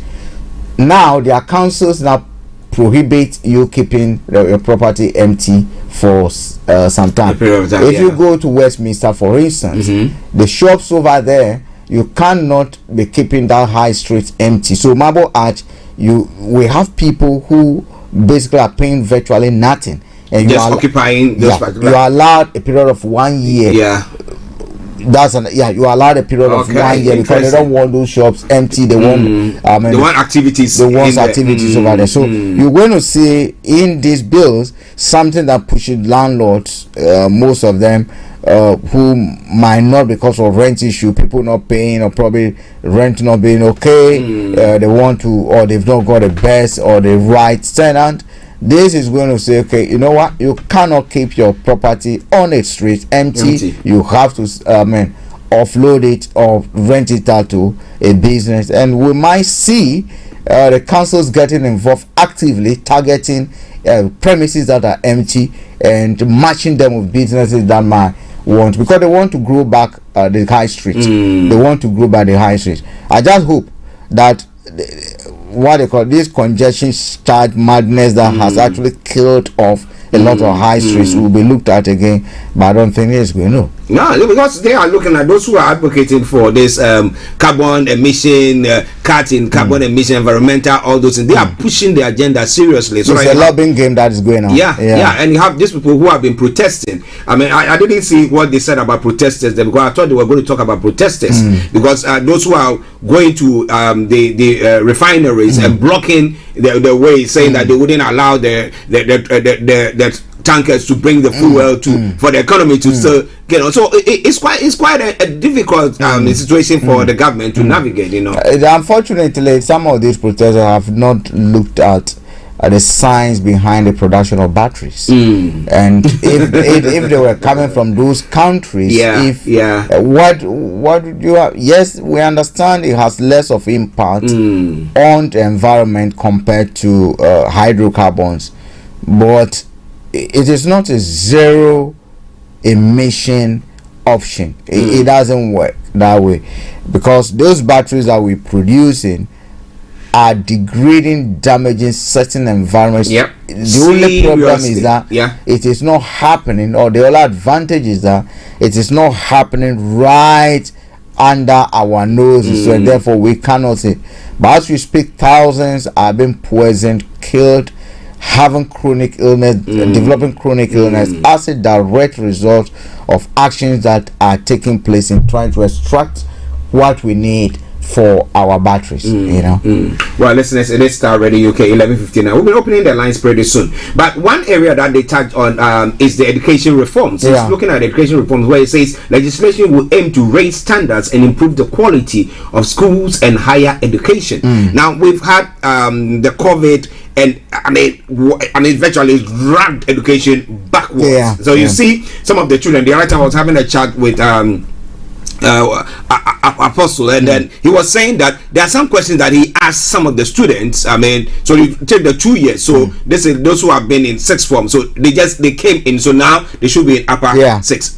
But you asked you said that their intellect in some way somehow has been impacted. They are going to move on to university. So you ask yourself, how would they be able to address that issue that they're talking about? Actually, we might see a lot of facilities given to teachers for extracurricular activities and extra tuitions for failing students.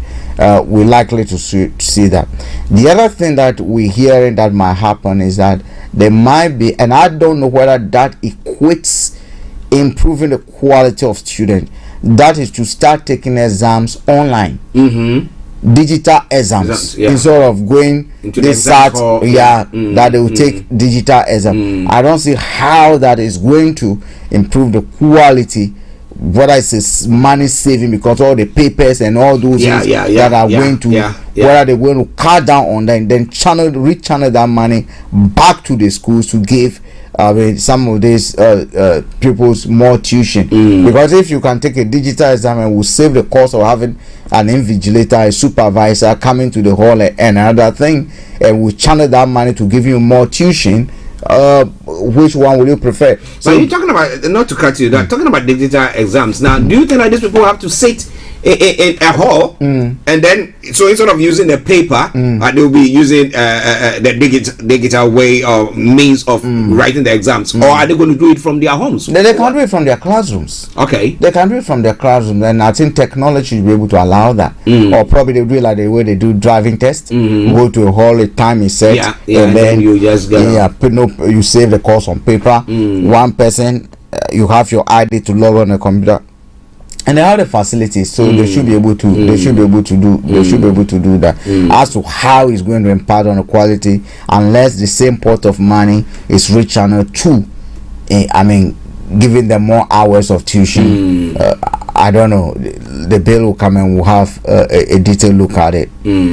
Well, listeners, it is Star Radio UK. 2 minutes past 12 the time. Let me announce the lines open, and then we'll be looking at Northern Ireland with the impasse now at the moment. What is it going? What is the implication of that? We'll be coming to that in a moment. But if you want to join us, it's 0208-133-2257 or 580208-133-2257 or 58. If you happen to be in the US, Canada, or the Caribbean area, it is 0017183032737 0017183032737. Text or WhatsApp us is 07539661744 07539661744. Our Twitter handle is Starr Radio UK, and email address is info@starradiouk.com. All right then. Now let's come to Northern Ireland. Now, with this local election that took place, no, they had their own elections. Call it their House of Representative elections, and we have Sinn Féin that has won majority of the seat. Now we have the what do you call them? The DUP. DUP. I was going to call the SUP. The DUP, who are saying that they don't want to form because the leader is saying they want to get government to see to all the Brexit negotiations that took place that has impacted them negatively, and that's what's caused them to lose their seats that they have. And therefore this an impasse has been created. Now, how do they get around it, and what can government do? Because these borders or these borders in the sea or whatever they've created is still there. Actually, see, this issue about DUP, I think they are being very, very unreasonable. When Boris Johnson actually held the can up and was going to kick it down the road, not actually addressing the problem, they were in support of it.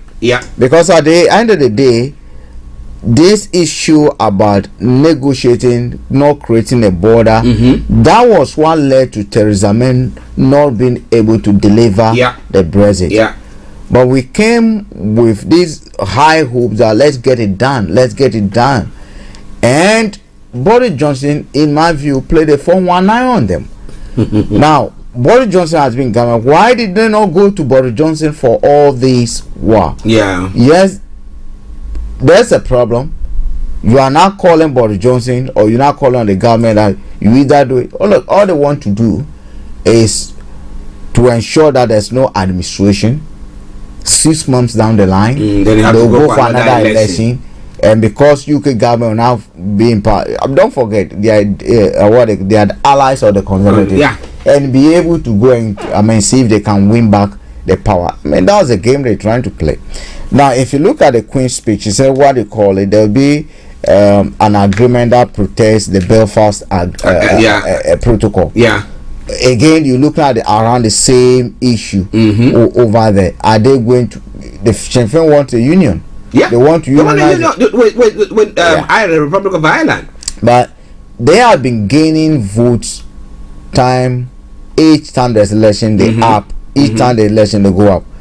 Let's not forget that a lot of people are not disillusioned with the Brexit issue. Right? People cannot not trust DUP. They don't trust DUP anymore. Do not forget, when Theresa May almost lost the elections, it was the DUP that helped her by accepting so much money to prop the government, Theresa May government. Corbyn would have taken over the seat. You forgot they gave them so many billions. They gave them 10 billion. As a direct 10 people, 10 members from that government, from Northern Ireland, taking 10 billion, one person, $1 billion each. when it suits the politician, they're able to get the money. But when it has to do with you, the poor person, when it has to do with you, the poor person, there's no money there. They tell you there's no more money. There's no money there.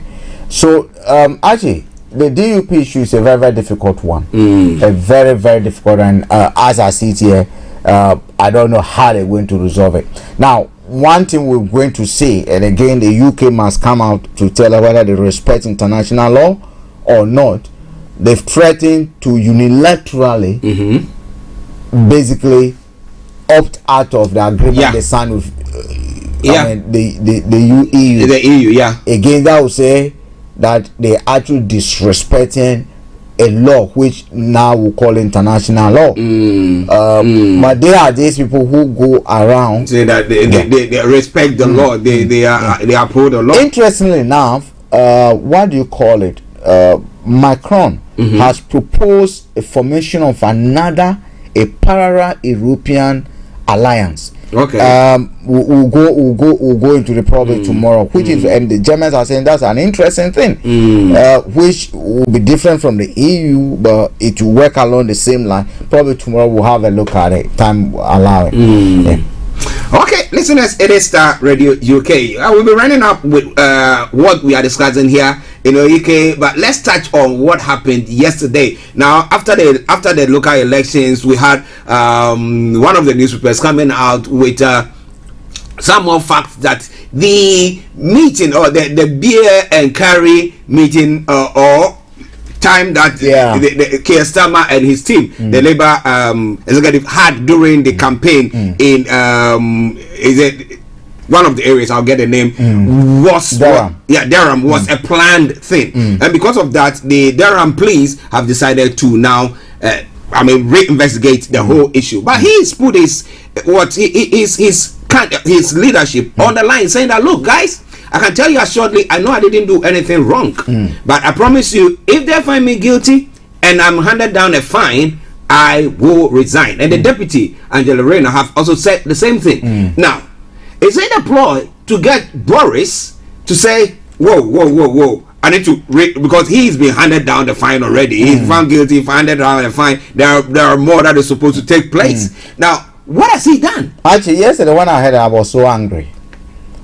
I was so angry for two things. Pressure was coming on Keir Starmer by virtue of what the stance he took in Parliament against the position of the thing. It was just principle that if he's found to have broken the law, the rules as they pertain or as they applied at that time, will have no option but to resign. Why did he not come out to declare it before the local elections? But at that time, they had not come out because he was saying that the police have not. Labour knew that they were going to be investigated. They knew. They were informed that a Conservative MP had written to Durham Police. And there has been pressure on the Durham Police to investigate. He could have even personally invited them. I welcome a further investigation into what I did, and if I'm found guilty, I'll resign. Why didn't he do it before Thursday? Why did he have to wait a few hours after the election to make that comment? So politically, for me, it was unwise. But maybe he was thinking that if he had made that that statement, there's a tendency that it could impact the elections negatively for Labour. No, it would have seen him as a principal person who because when you go on doorsteps, what you hear people saying a lot is, how politicians are they are the same. They are not principled and all those things. That is what you hear at the doorstep. So I knock on a few doors, and that's what we picked up. Are you getting me? So on that basis, I was not happy that I'm happy he made a comment, but not happy. The timing for me was not right. Now, Archie, what were the laws or what was the rule at that time? If you're going to eat, do you plan your eating or you don't plan it? If we're going for an event, do you think we should plan when to eat, what to eat? How do we budget if we do not plan? Are you getting me? If telling me that planning in itself constitutes a crime under the rules, they are beg to differ. What were the rules? The rules at that time were that you cannot, two households cannot gather unless it is for work purposes. Yeah. 2, political activities. In May, we had a campaign that was taking place. Yeah. How do they expect them to come? Are they saying that the people should campaign without eating? A few days ago, when I was campaigning, I think myself, Bossman, and Sarah, the MP for Central Credit, we had a chance. I mean, after knocking on a few doors, we came to Sarah. We came with Sarah. We had a chance to start somewhere, had a bit of lunch before we stepped out again. That is you are breaking the law. We are hungry. look, we were hungry, of course. And if they're making an issue because Boris Johnson was spotted with beer, he's also with beer, and he said he had curry as well. If it were water, would they be complaining? Now, the bottom line for me would be, at that time, was it after campaign that they met to have a party, or it was a break to get something to eat and we continue working? If Labour can produce evidence that after even the food, he even knock on another door or when doing party activities again, this is going nowhere. Okay. It's nowhere. He then throw the back to Boris Johnson to be able to tell us if he's also principled or not. And what he's done is that, don't forget, he was a public prosecutor. Yeah. He knows the law. Yeah. And he knows exactly what constitutes, and they've looked at it. I don't think the rules were broken. Yeah. Hopefully. And then they're saying that they have some information about that Labour executives. They have some information about the whole thing, and they know that he will not be found guilty. They have assessed it. So well, they have assessed it. And interestingly, when Dominic Cunning's issue happened, that was the same police that investigated Dominic Cunning. Yeah. And don't forget what they said. They said they cannot issue a retrospective fine. So the police behave differently. They cannot issue a retrospective fine. So in Cunning's case, he might have done something. But they cannot issue a fine retrospectively. So do you think they will change that standard? And if he's found to have done something, issue a fine retrospectively? I don't think so. Well, that's interesting times. But what do you think? Because when they were walking to the House of Lords for the presentation, I was watching them, and then I think Starr was trying to have a chat with Boris while they were walking in. I think Boris smiled a bit, and then he was. I was saying in my head. I bet he said, "Look, I'll put my hat there. I'm saying that if I'm found guilty, I'm going. What about?" Interesting times ahead. But should it happen that Labour should? I mean, we know things do happen. Yeah. That's not true. Maybe because some people are underground trying to maneuver or do all sorts, and then he's found guilty. Who do you think can take the helm of Labour? It looks like now Labour was. We have Cooper there. Cooper will be very strong contender. Okay. Cooper will be a very strong contender, but there are a lot of them. And this issue about Corbyn and Sekama is not that yet. You feel it at the doorstep. Yeah. Okay. It came through at the doorstep. Okay. That people are still angry the way Corbyn was treated. I mean, some people were vowing they will never vote Labour until they have a true chalice. Oh wow. Listen to Starr Radio UK. Pastor Emmanuel Chidi, let me say good afternoon to you, and thank you very much for loving and sharing the program as well. Okay. Now, let's move on to other parts of the world to have a look at some of the stories. As we promise you, whatever is happening, God willing, tomorrow we'll be looking into details as to the little bits that have to come down for you to understand what the Queen's speech is all about. Okay. Now, warnings of global food shortage as missiles hit Odessa. Now, interestingly, Odessa is a port city where I mean, you know, when you go to those port cities, they have the warehouses where all the foodstuffs and everything is stored before they are, shipped. It looks like that particular place is under siege at the moment from bombings and stuff like that. So it's making it difficult for foodstuffs to be shipped, and they are signing warnings. Before even that, there's been warning that's going around saying that, look, there's going to be food shortage. You did talk about Conservatives' plan to have this what do you call kind of crop, GM crop. Do you think that is going to push the agenda with this? For me, I need to go back to Africa on this. Under normal circumstances, if a rat is being chased out of his hole, what should concern a bird? Why should a pigeon or a canary be worried about? A rat is being smoked out of his hole. Why should a canary be worried? Their neighbor. We should be ashamed of ourselves, especially enough. Yes, food crisis we know, because they supply a lot of wheat. Ukraine and Russia, they supply a lot of grains. US supply a lot of rice. You look at Ukraine, a lot of flour. You look at Malaysia, a lot of oil. Thailand, a lot of rice. Vietnam, a lot of rice and others. Now Russia, a lot of wheat and other grains. The question then you should be asking, Kofi Ali will ask whether we have farmers and we should stop calling them farmers, because they are not farmers. Gardeners. Kofi are giving them gardeners. They are garden people.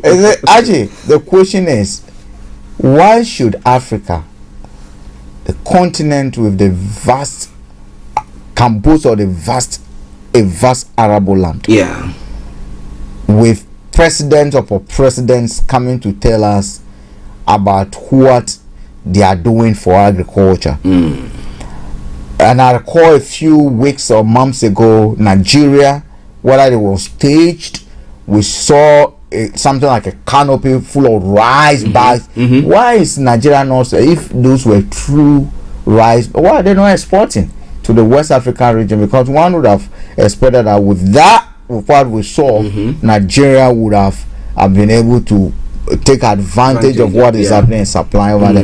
And again, you go back to Ghana, you ask yourself, we're giving high hopes that planting for foods and jobs. So if you were planting for food, this is a time to account for it.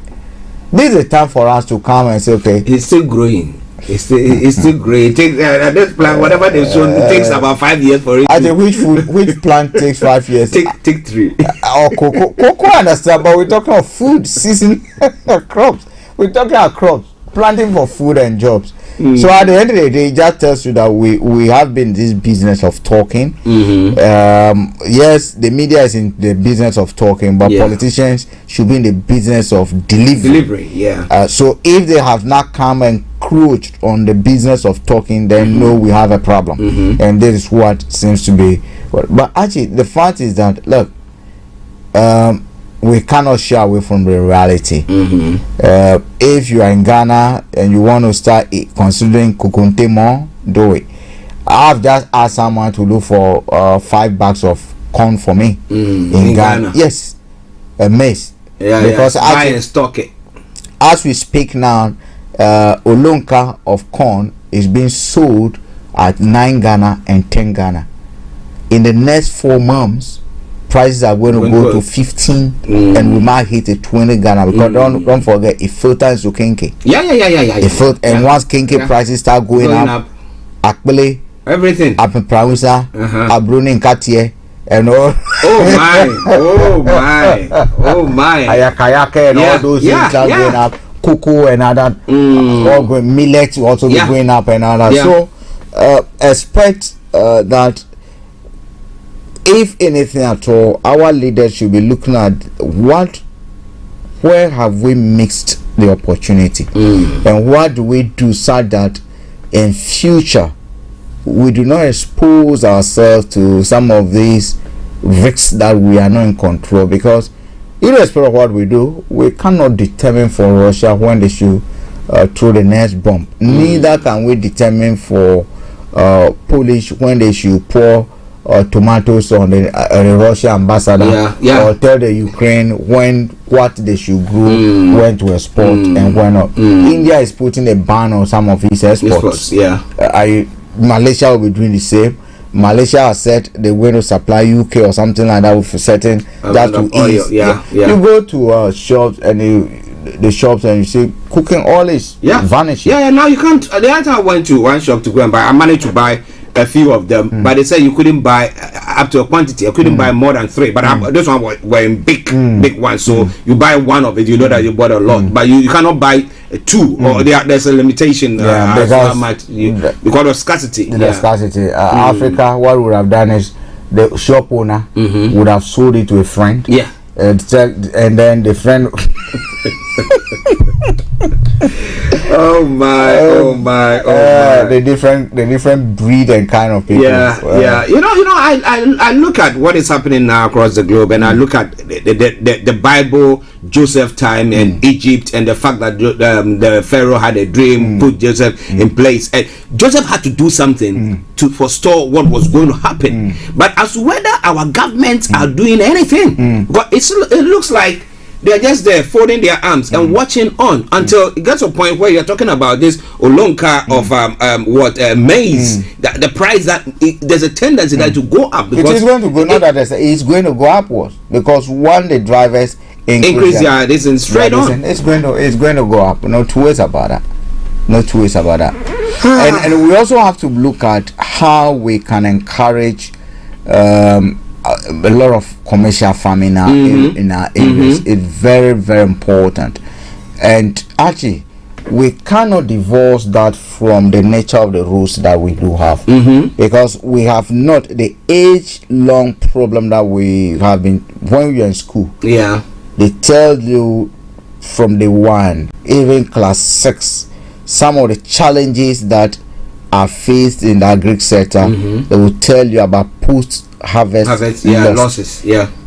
Post-harvest losses, and then you look at the type of implements that we use. I call the implement because they are not machinery, as Kofi Ali will say. Hoe and catalyze and all this and other things. And you look at it, and we are taught again at commercial farming. We are given examples of what happened in Zimbabwe, the US, how commercial, showing pictures of it. But we seems not to use that for anything. Our roads are so bad that we have not. The white man that came know that they needed raw materials and were able to construct routes into where they can get timber, because that's what we needed. And that's what they needed. Where they can get gold, that's what they needed. We need food from the rural areas. That won't construct roads. That will not construct roads over there, just because for those of us in power, we can get even water imported for us to drink, just like it's done in Canada. It is sad. Listen to Starr Radio UK. Let's as we are talking about Ghana issue, let's quickly just go to yesterday or the day before. I think I was monitoring some stories from Ghana, and there was this story. I forgot about, once you talked about the roads, and that's what has brought this back. And the person was talking about the Tema motorway and various roads. The government is saying we don't have the monies to pay. Now they were talking about the road tolls, and they were saying that if they cede the roads to companies or maybe banks or individuals who want to, or private people who want to construct a road. So let's say this farming community, we decide, okay, we got the money, or we can take a loan and we can build a road, and then while it's being used, they pay taxes on it, because it looks like government per se is not being able to construct any roads. That is not going to happen. Actually, it will not happen. Do you know why? Why?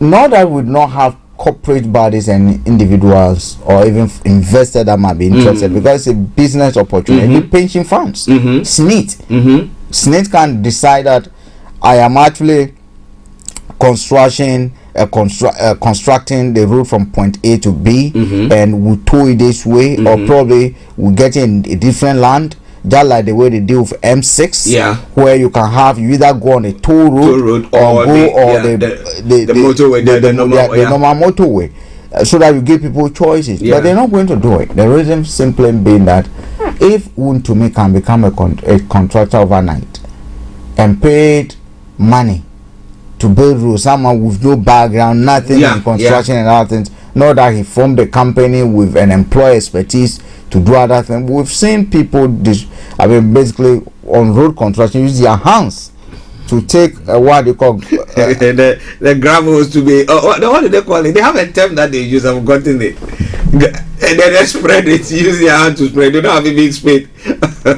So and these are political contractors. So at the end of the day, doing what you're suggesting is a great idea. But you see, you're taking bread and butter from a lot of people who support them in campaign. You are deprived them of kickbacks because for each contract that is signed, 30 to 40, between 20 to 30% is a kickback. 10% will go to finance the political activity. The rest 10% are distributed among the presidency and all those. So basically, you do that, you're taking their bread and butter away from them. Therefore, they're not going to do it. They're not going to do it. Wow. Okay, listeners, we're going to take a break at 12:27. Once we come back, we'll be looking at some other stories making the rounds in Africa and especially in Ghana. Yes, was it over the weekend we have Kwabna Ejepong who was saying that, well, he thinks that Ghana as a nation should have up to only about 9 Supreme Court judges. Why do we have many of them? As if we are as big as even Nigeria. We are not even there. So what do you think about all that? We'll be coming to that in a moment. And also, well, the GPRT are saying that, well, government supposed to maybe reduce the taxes on fuel. Decided no, government, the president say I cannot do that. Once I do that, I will not be able to pay government workers, and therefore we have to go on with it. Now GPRT are saying, look, overheads, fuel costs and everything is such that we cannot take it any longer. We want to impose a 20% rise on the transport fares. And the GRTCC is complaining, and government is saying, no, we don't have to do that. What do you think is the way forward? We'll come to that in a moment. Stay tuned. Don't you go away. Hi everyone, it's your girl BB Clement, the author of How to Go From Employee to Entrepreneur and the host of your weekly business show, BB Means Business, the show where we discuss everything you ever wanted to know about business but you were afraid to ask. How do I start my business?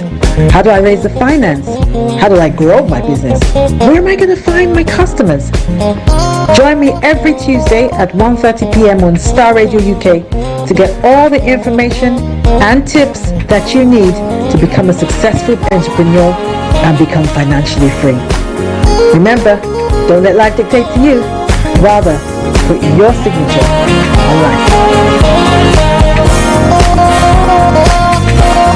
Hi guys, this is your friend Uruj from SendWave. SendWave is a money transfer app that is used by people all over the world to send money to their loved ones in Africa. With SendWave, you can send money to Ghana, Nigeria, Kenya, Uganda, and Tanzania. And the best part is, SendWave is absolutely commission free. Our exchange rates are excellent. You can see for yourself by checking them out on our website. So how do you use SendWave? SendWave is an app that you can download onto your phone from the App Store or Google Play Store. The app is free to download. After downloading it, just open the app and enter your name, email, and phone number. That's it. You're good to go. Make sure you use the promo code SR. S for Star, R for Radio. This promo code will give you £5 free credit to send to Africa on your first transaction. Your money will be delivered to your recipient within seconds. Feel free to call me on 0749 7377 647 at any time. I'll be happy to tell you all about SendWave and help you in any way I can. Remember to use the promo code SR for £5 free credit. Medasse. Check me out. He tells me my energy is making him tired. Yes! How do you get the energy to do I've been told that I have a lot of energy, but my goodness, I think today I have met my match, people. I have met my match, Miss Suzanne. Wow, amazing. One of the things that's the start of the darkness. Of darkness. So what did that myself and the world in a just and 2019. Forget the proverbial boardroom. Join me, Simone Frazier, on the CEO, the program that gives you the driving seat over your life. Every Tuesday, 8 p.m. only on Starr Radio.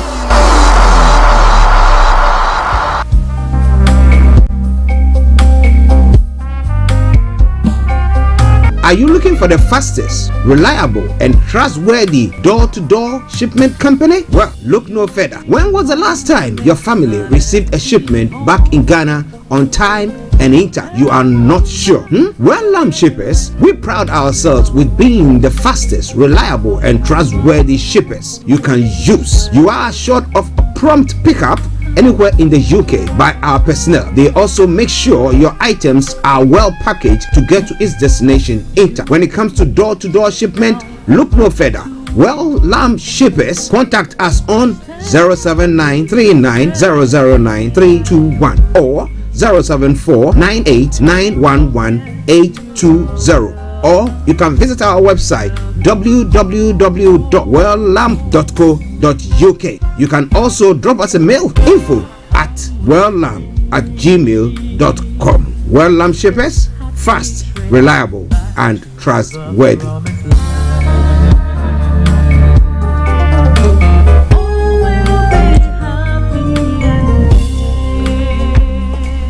Well, welcome back to the program. It is Starr Radio UK, your favorite African and Caribbean radio station in London, bringing the time now to exactly 12:32. With me in the studio, Mr. Frank Davis of Archie, and we've got Felix who has joined us online. So let's cross straight to him in Aberdeen. Felix, good afternoon to you, sir. Good afternoon to you. How are you doing? Yeah, doing well. I've been borrowing your word now. I've been telling people I've been prodding on. Sometimes we all have to plod on. Sometimes that's all you can do. Of course. Great. Yes, what do you want to say, sir? Well, I was listening to your discussion and analysis with Frank on some of the issues this morning. Yes. Or shall we say this morning, this afternoon. Let's start with Northern Ireland. Yeah. There's no crisis, right? There's no crisis. The only thing is that for the powers that be, the wrong party won the election. That's all there is. Wrong party. Yes. If the other party had won the election, as they've done over the last 100 years, yeah, it wouldn't have been an issue. Yeah. Yes. The wrong party, to them, the wrong party won the election. And let's be honest. Sometimes I feel I have to shy away from these topics. But who really wants their country to be split apart like that? At some point in time, the natural course of events will have to take their natural course. Yeah. Which is that this country that has been split apart by what was then an occupying force or an occupying country will have to be reunited some way, one way or the other. Whether that will happen in our lifetime or that will happen 100 years from now, 150 years from now, I don't know. But at some point in time, that will be the logical conclusion of that. It's as simple as that. Whether they like it or not, it's as simple as that. I mean, did they not know? Did they not know that they were being sold off when the negotiations on Brexit started? It's a fundamental issue. You cannot have different regulatory regimes without checks. Yeah, of course. It's just like people who live in Ghana who write good old Cambridge living certificates or Cambridge University entrance certificates. When they come here, they don't do any assessment anymore. You know, it's just like those people in Ghana who do the baccalaureate and all those things. When they are coming to European University, they just go through. Go straight, yeah. Because the certificate you have is comparable to anybody who is sitting down in a school in Paris or in Brussels or in The Hague or Den Haag or even in England. That's for parents who decide to make their children write the baccalaureate. Yeah. But if you decide to go and write WAEC, which is West Africa Examination Council examination, maybe they don't tell us in the face, but they always do. They always cross-check our grades. Yeah. They always cross-check. Yeah. You know, they always cross-check. So you can't have two different regulatory regimes working without any checks. It's as simple as that. That's the reason why when you are traveling into this country or you are traveling into Europe without a European Union passport, you go into a different queue. And those who have the European Union passports, they just walk through because it's the same regulatory regime in terms of movement of people. Yeah. You know, you don't. What's the point? You know, if you're traveling from Liverpool to Manchester, what's the point of somebody stopping you? The same laws, the same, everything is the same. What's the point? Yeah. So if you decide to leave the Union, the European Union in this case, you don't expect them to have, it just simply doesn't make sense to have a situation without any checks. Even if you want to have a situation without any checks, then you have to comply with at least all the rules. That the EU will have to comply with all the rules that the UK has, or the UK will have to comply with all the rules that the EU has. So you can't have different regulatory regimes. So there will be a border, whether it will be in the sea, the Irish Sea, or whether it will be on land, or whether it will be somewhere. There will have to be a border somewhere, some checks or some sort somewhere. So the DUP people who are making noise, they should get, But if they decide not to, the DUP, I mean, all that, like Frank was saying, they decide, okay, we don't want to be part of it, so that it will just all crumble, and then they have to go for another election, and then maybe some way somehow they might be able to. They will just hasten their irrelevance. Because the younger generation don't buy into this. I mean, look, let's be honest. If you are a 19-year-old Northern Irish student, which would you take? The opportunity to go and live in Germany without restrictions, work in the Netherlands, pick up jobs in some of these places, or take an option where you now have to go through a rigorous process of settlement or to get a job in Germany. Who would do that? I mean, let's be honest. If you had initially settled in Ireland, Dublin, if you had started your settlement in Europe in Dublin, and you find yourself in this situation, would you give up your right of settlement in Ireland to come and pick up money? No way. No, it doesn't make sense. Because your children will now, they can't pick up jobs in Belgium, even if they want to. Because if the employer looks at their qualifications, you don't have to go through a tedious process of whether you meet the visa requirement. Perhaps you have somebody here who is fully qualified that can start next week. It's as simple as that. It's just as simple as that. Now, these things were told them, but they thought, well, it doesn't really matter. We can get away with everything. Get it done. Yes, they can get their way with everything. The reality is beginning to dawn on them that you can't get your way on everything.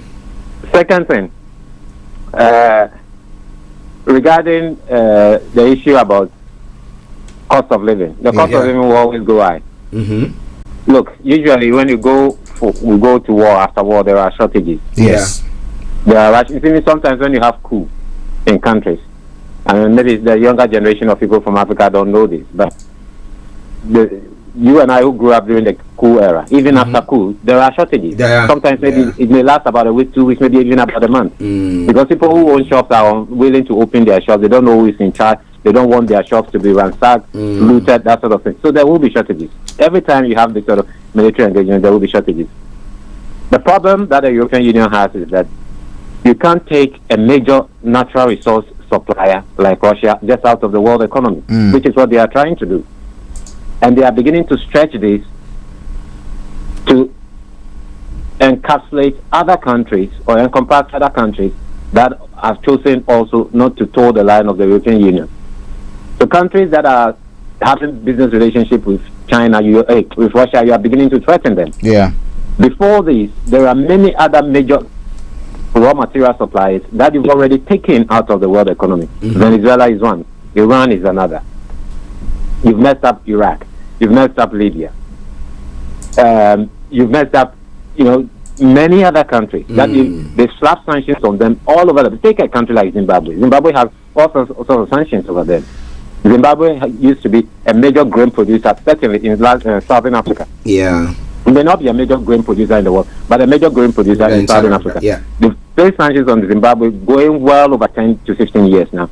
The capacity of Zimbabwe to produce these grains has been significantly reduced. So the demand for grains, for instance, in Southern Africa is now going way beyond what they can buy locally. They have to go abroad. So they go onto the international market. That is a problem. You've taken the capacity of countries such as Venezuela, like I stated. You've placed sanctions on some of the other Latin American countries. I mean, Brazil under Lula was producing a lot. All of a sudden, they have issues, some minor issues, not in the UK, but the United States. Some minor issues because of the socialist policies of Brazil. They've taken Lula out of government, in some cases threatening with imprisonment. by Bolsonaro and all those things. You know, countries such as Nicaragua, they may not be producing much, but what they are producing is enough to reduce global dependency on global demand. Yeah. You know, and there are far too many countries that have so many sanctions on them at the moment, which means that they are not in the capacity to produce what they would have been able to produce at their peak levels. And that creates a problem. You know, that creates a serious problem. I mean, if you take a country that is producing about 11 million barrels of oil out of the international market, we all know, even though there may be environmental consequences to it, we all know that it is oil that keeps industry going. Of course. Right, so that will have an effect on the cost of production. We also now know that Russia was not only producing oil, but it was also a major producer of fertilizer. And despite all the technological, you know, things people talk about, human beings, our existence is based on only three things: food, shelter, and clothing. Yeah. You can make all the noises about, you know, some people putting human beings in Mars and AI and all the rest, but at the end of the day, it's the same thing: food, shelter, and clothing. Those are the three things we are all running around trying to get over, get ourselves secured on that. So if you take a country that is producing a major producer of food out of the international, a major producer of oil out of the international market, what really do you expect? I mean, genuinely, what really do you expect? This is what will happen.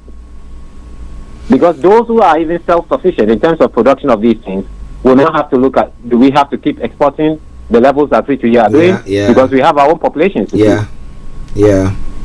You know, you can't keep exporting when you have not secured enough grains for your own population, which is what Joseph did when he was in Egypt. He had to, the grains that they stored, they were not storing the grains to go and sell it to his people who had sent him into slavery back in the land of the Canaanites.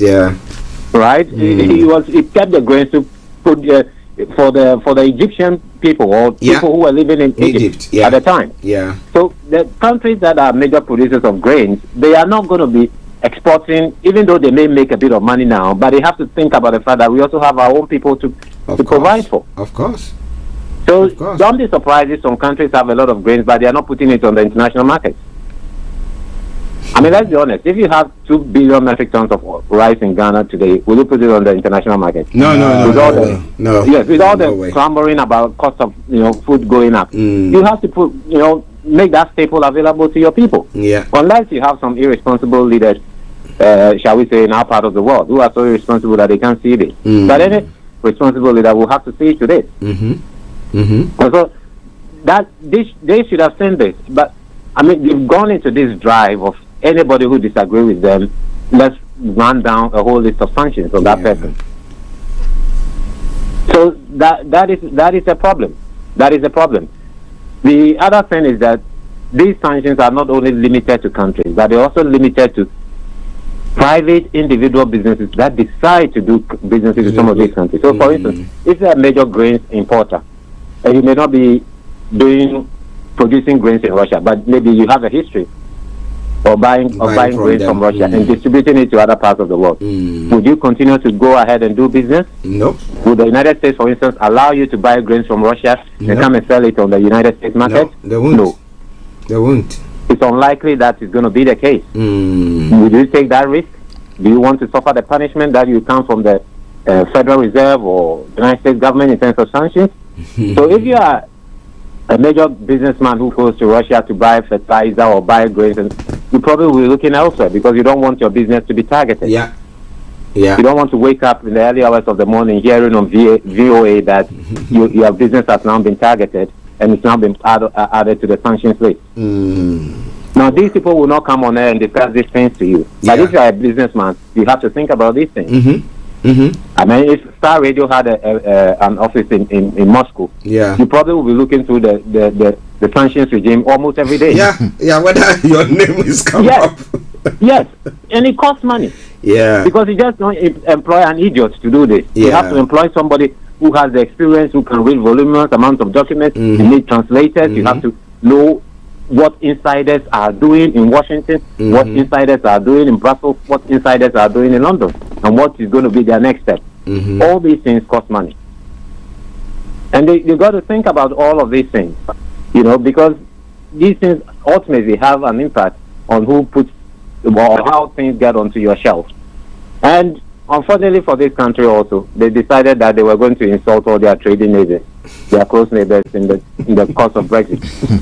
So these, shortages of items on the shelf, we're probably getting close to about a year now, if I'm not mistaken. Yeah. It is becoming a normal thing now when you go into the shop to see a lot of empty shelves. Nowadays, I don't even bother asking anymore. Why is it that this product? Because most often than not, the shop assistants themselves don't know. They can't tell you when they're going to get next supply. Yeah. All they know is that it's out of stock.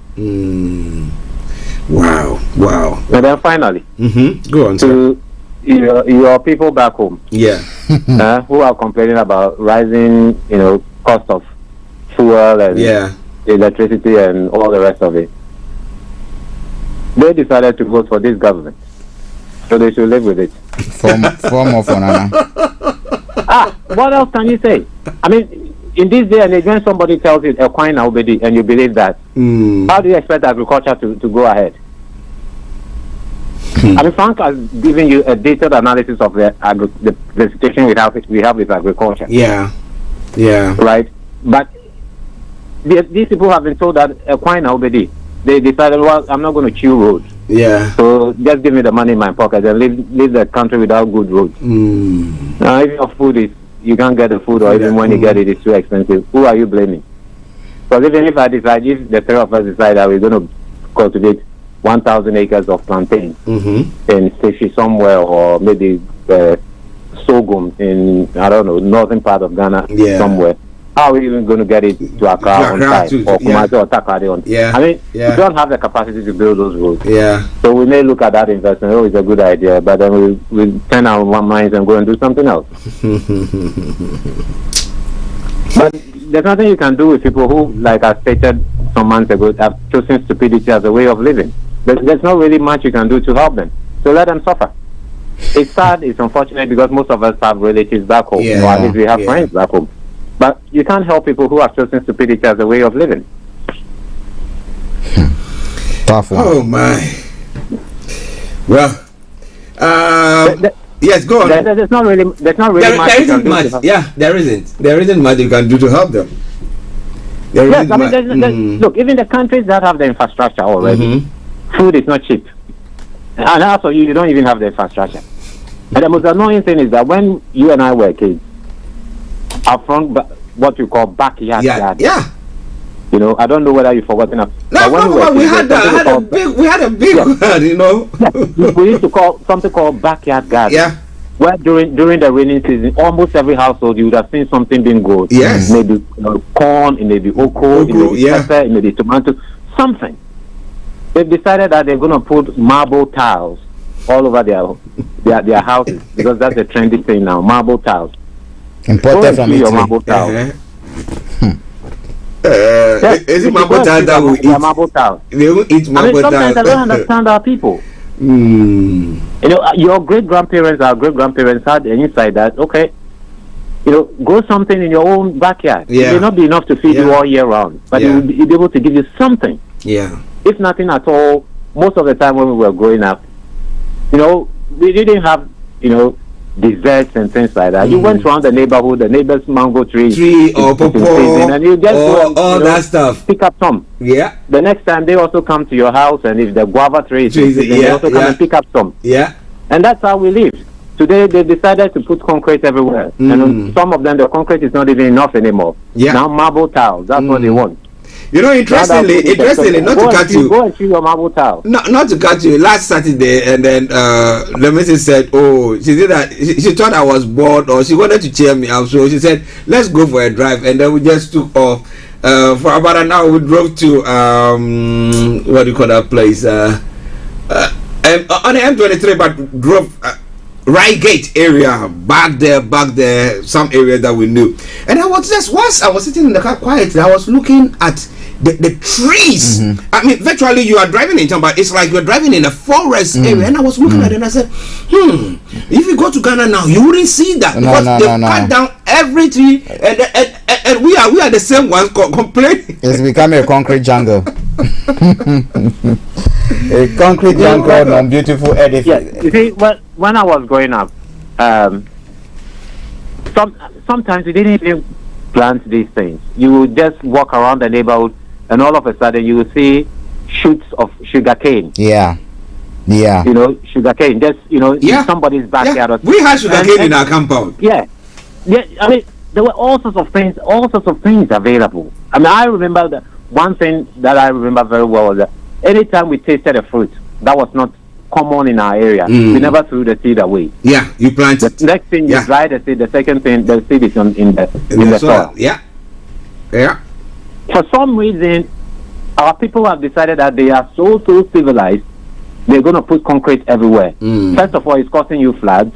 Secondly, it is reducing it is actually increasing the food price inflation per individual, not the inflation that the Ghana Fiscal Service does. That's different. Because your own personal inflation is different from what the Chancellor of the Exchequer tells you. Of course. Yes, your own personal inflation is different from what the Chancellor of the Exchequer tells you. And if you are living in a house and last year you were paying £150 for every 3 months for electricity, and now you are looking about 300 or 400, maybe even £450 for every 3 months. your personal inflation is not what the Chancellor of the Exchequer is telling you. You know that things are troubling in your household big time.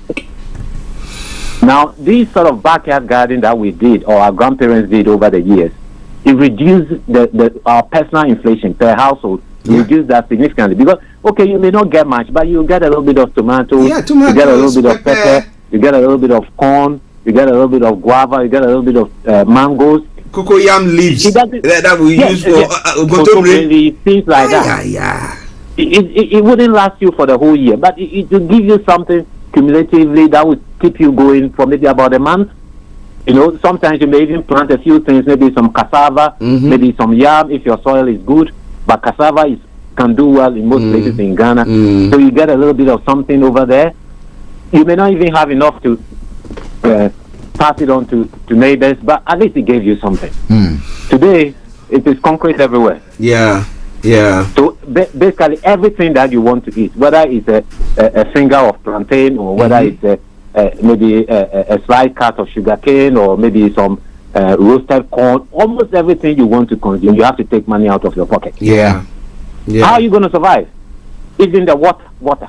And because when you were a little kid, you may get a little bit of rain from the rooftop. Yeah. Put it in some big gallon somewhere, and if the taps are off, you can use that water to do something. Maybe wash dad's car or grandpa's car, or wash your own clothes, or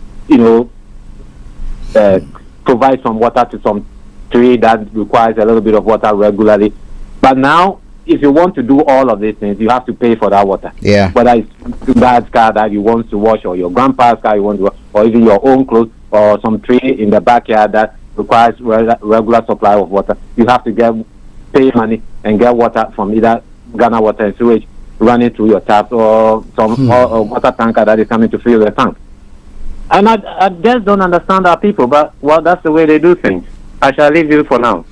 Thank you very much, Felix. I'll be listening. I'll be listening as well. Okay, thank you very, very much.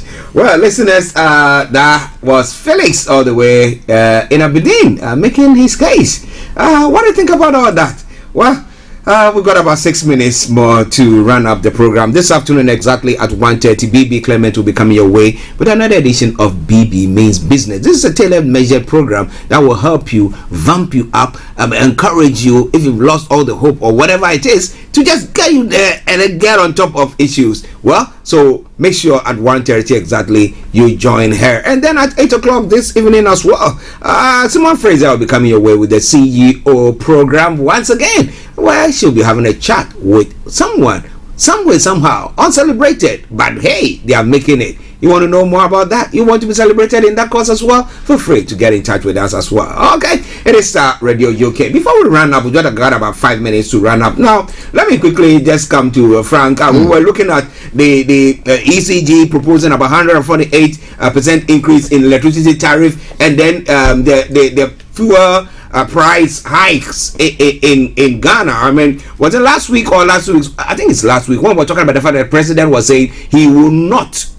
reduce the taxes on fuel. Yeah. Okay, but we know that when the price of fuel is increased, it impacts across the board. Everything.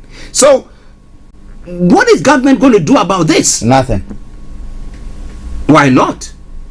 Because they don't want to do anything, and they can't do anything. They are getting lots of whatever allowances everywhere. Correct, and that's exactly why they don't want to do anything, because it doesn't matter to me. They must continue to enjoy that, so you must pay for them to continue to enjoy. So the answer is simple: nothing. That's why Felix said it. I hope that people will not be stupid next time when it comes to election and stuff like that. But again, you see, at times I get what their concerns are. I get what their concerns are, because if people are hungry and you give them pittance, they celebrate. They think that miracle has happened. Let's go quickly to Kofi, because we're going to run up pretty soon. He's joined us. Kofi, good afternoon. Hello, Kofi. Good afternoon. Oh, hello. Good afternoon. How are you? Yeah, we're doing well. Thank you. And you? I'm fine. I was actually calling the wrong number. I thought I was calling the studio until I realized the numbers look alike. How are you? Yeah, we are doing well. Thank you. Okay, then fire on quickly, because we have to run up pretty soon for the next program. Honestly, I know we are running up. You see, it's sad to see our people not moving into the future. And I blame those of us who are commenting. 50, 60 years ago, the Accra you have, the Ghana you have is different from the Ghana you have now. We can't sit down thinking of when we can go to neighbor's house and be picking things and planting things. It can't. It means the conception of our farming is what has to change. What is farming? Why can't we have a farming system that will make it possible without everyone having something to do with planting and harvesting? You don't need it. What we need is to mechanize the farming system. That's what modern people do. We go to Tesco and buy our food. Why not? So to me, I think I will pause here. It's sad, because if you are not ready, even we who think we know better are not ready to change and think future. And we are here in Europe and we are talking as if it is exactly the same way in Ghana. Okay, I know that you've misunderstood what Kofi, Felix was saying. But Kofi, let me chip in here. So not cutting you. I think at every point in time, you must look at issues both from the macro level and again the micro level. Yeah. I think the discussion revolves around what as individuals we can do to cushion ourselves.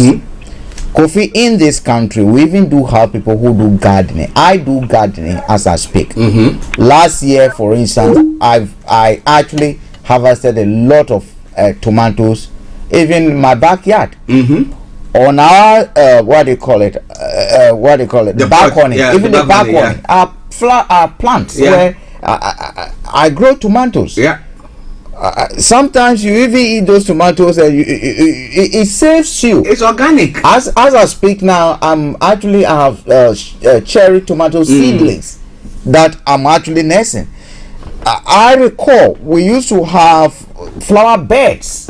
And even this country, you go to certain communities in this, you go to Abewood and you have allotments that have been given to people plant. So at each point in time, that doesn't mean they are not commercial farmers over here. They are commercial farmers over here. By individual level, people are taking initiatives. And again, when we talk of concrete jungle and the way we've actually replaced everything reasonable with concrete in our part of the world, in this country, Archie, we still do have planning that almost the backyard of every house you find a bit of. It's not only because it makes common sense, it's good for the environment. It balances the even the air we breathe. It helps stabilize and balances it.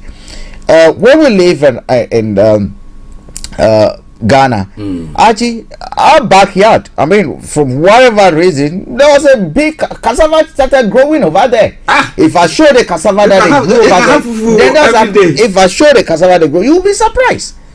We live in a world, we live in a part of the world we are privileged that whatever you eat, whatever you sow, so as my dad was in education, we always had a farm. Look, I recall very well the famine that hit Ghana in 1983. Yeah, we never suffered it. Oh, I see. We never suffered it. Actually, we never suffered it because look, we had tons of corn, maize, yam, rice, because my dad always engaged in farming. You hire people to work, so we had a lot of. I recall my mom was into buying and selling gari and all those things. And the day military guys even came to our house, they were coming to arrest my. Not hoarding. They were coming to arrest my. They were looking for my grandfather. My friend. My grandfather was a political activist. For Nkrumah and other things. After the war, he ran. So my grandfather sneaked me to the town. They heard that my grandfather was around. They came trying to arrest him. Unfortunately for them, they thought my grandfather had come with guns and other things to come. And you know, but then Jerry was also apprehensive. That anyone who comes from Togo, they are the ones. And you know, Olympio and my grandfather was running, stationed himself at Labadu, just about from Kute area, part of this. Look, when the military guys came, they were speaking French. Unfortunately for them, my dad speaks French fluently. So we pretend as if all my dad had to do was to call us, the young, talk to your grandfather as if there's anything anything in his room. I thought that you know what. So there's a bag that he doesn't. I think he has a pistol in there. I mean, put it on the roof. What in the roof? When they were talking over there. I mean, we just went into his room. Another person in the window. When they finished, they said, and then come and see the way they took the gari away. They were begging. What they were doing. They were begging for us to give them gari. Almost a half a bag of gari was given to them. So, what we're talking about, had my dad not been involved in that, we would have suffered. So, Archie, all those yellow corn people accuse, we never suffered it. So, Kofi, please, let's not bundle things together. There's always a commercial. A commercial. Yes, I agree with you. This planting for food and jobs, it was senseless for government to still encourage peasant farming strategy in these food and jobs. Government should have gone for stretch of land, commercial farming. That's what we should have gone for. Nkrumah wanted to do it. State farms. So that's what the government should have done. Don't tell me you were going to planting for food and job and going to give seedlings to peasant farmers and thinking that they're going to win. It's not going to work. Where's the machinery? It's for not them going to work. It wasn't going to work.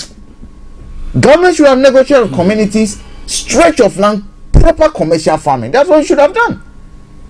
Anyway. Well, listeners, it's 4 minutes past the top of the hour. Whatever you are doing is very important. Play your role in the micro level and then the macro level as well. As Felix said, even here, if you are doing so, it will help you. Like Frank said, grow some tomato in your backyard. Okay? Yes, I've built some pots where I'm going to grow some tomatoes because the missus is saying she wants to grow something like that. At least it will keep her busy as well. And it's refreshing.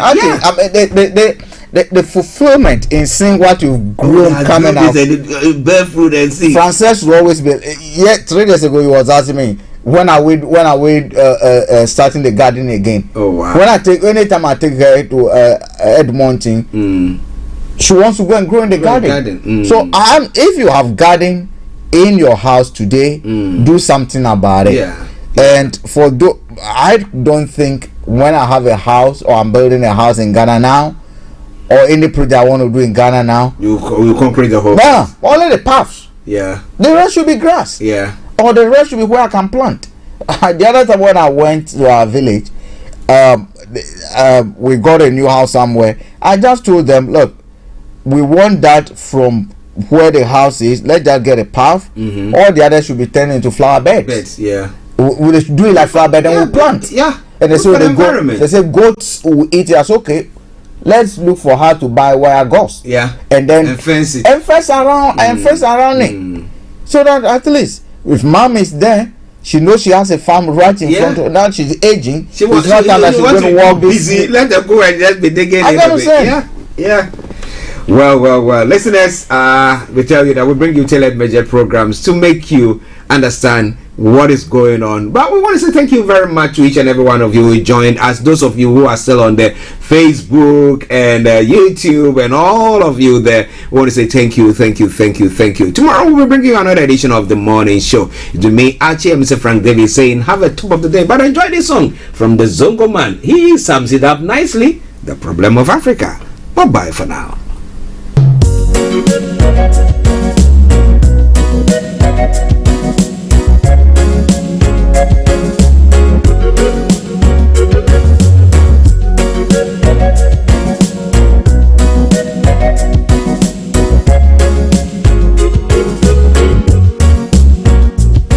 The problem of Africa is the lead. Africa. Who run things? The problem of Africa is the lead. Africa. Who run things?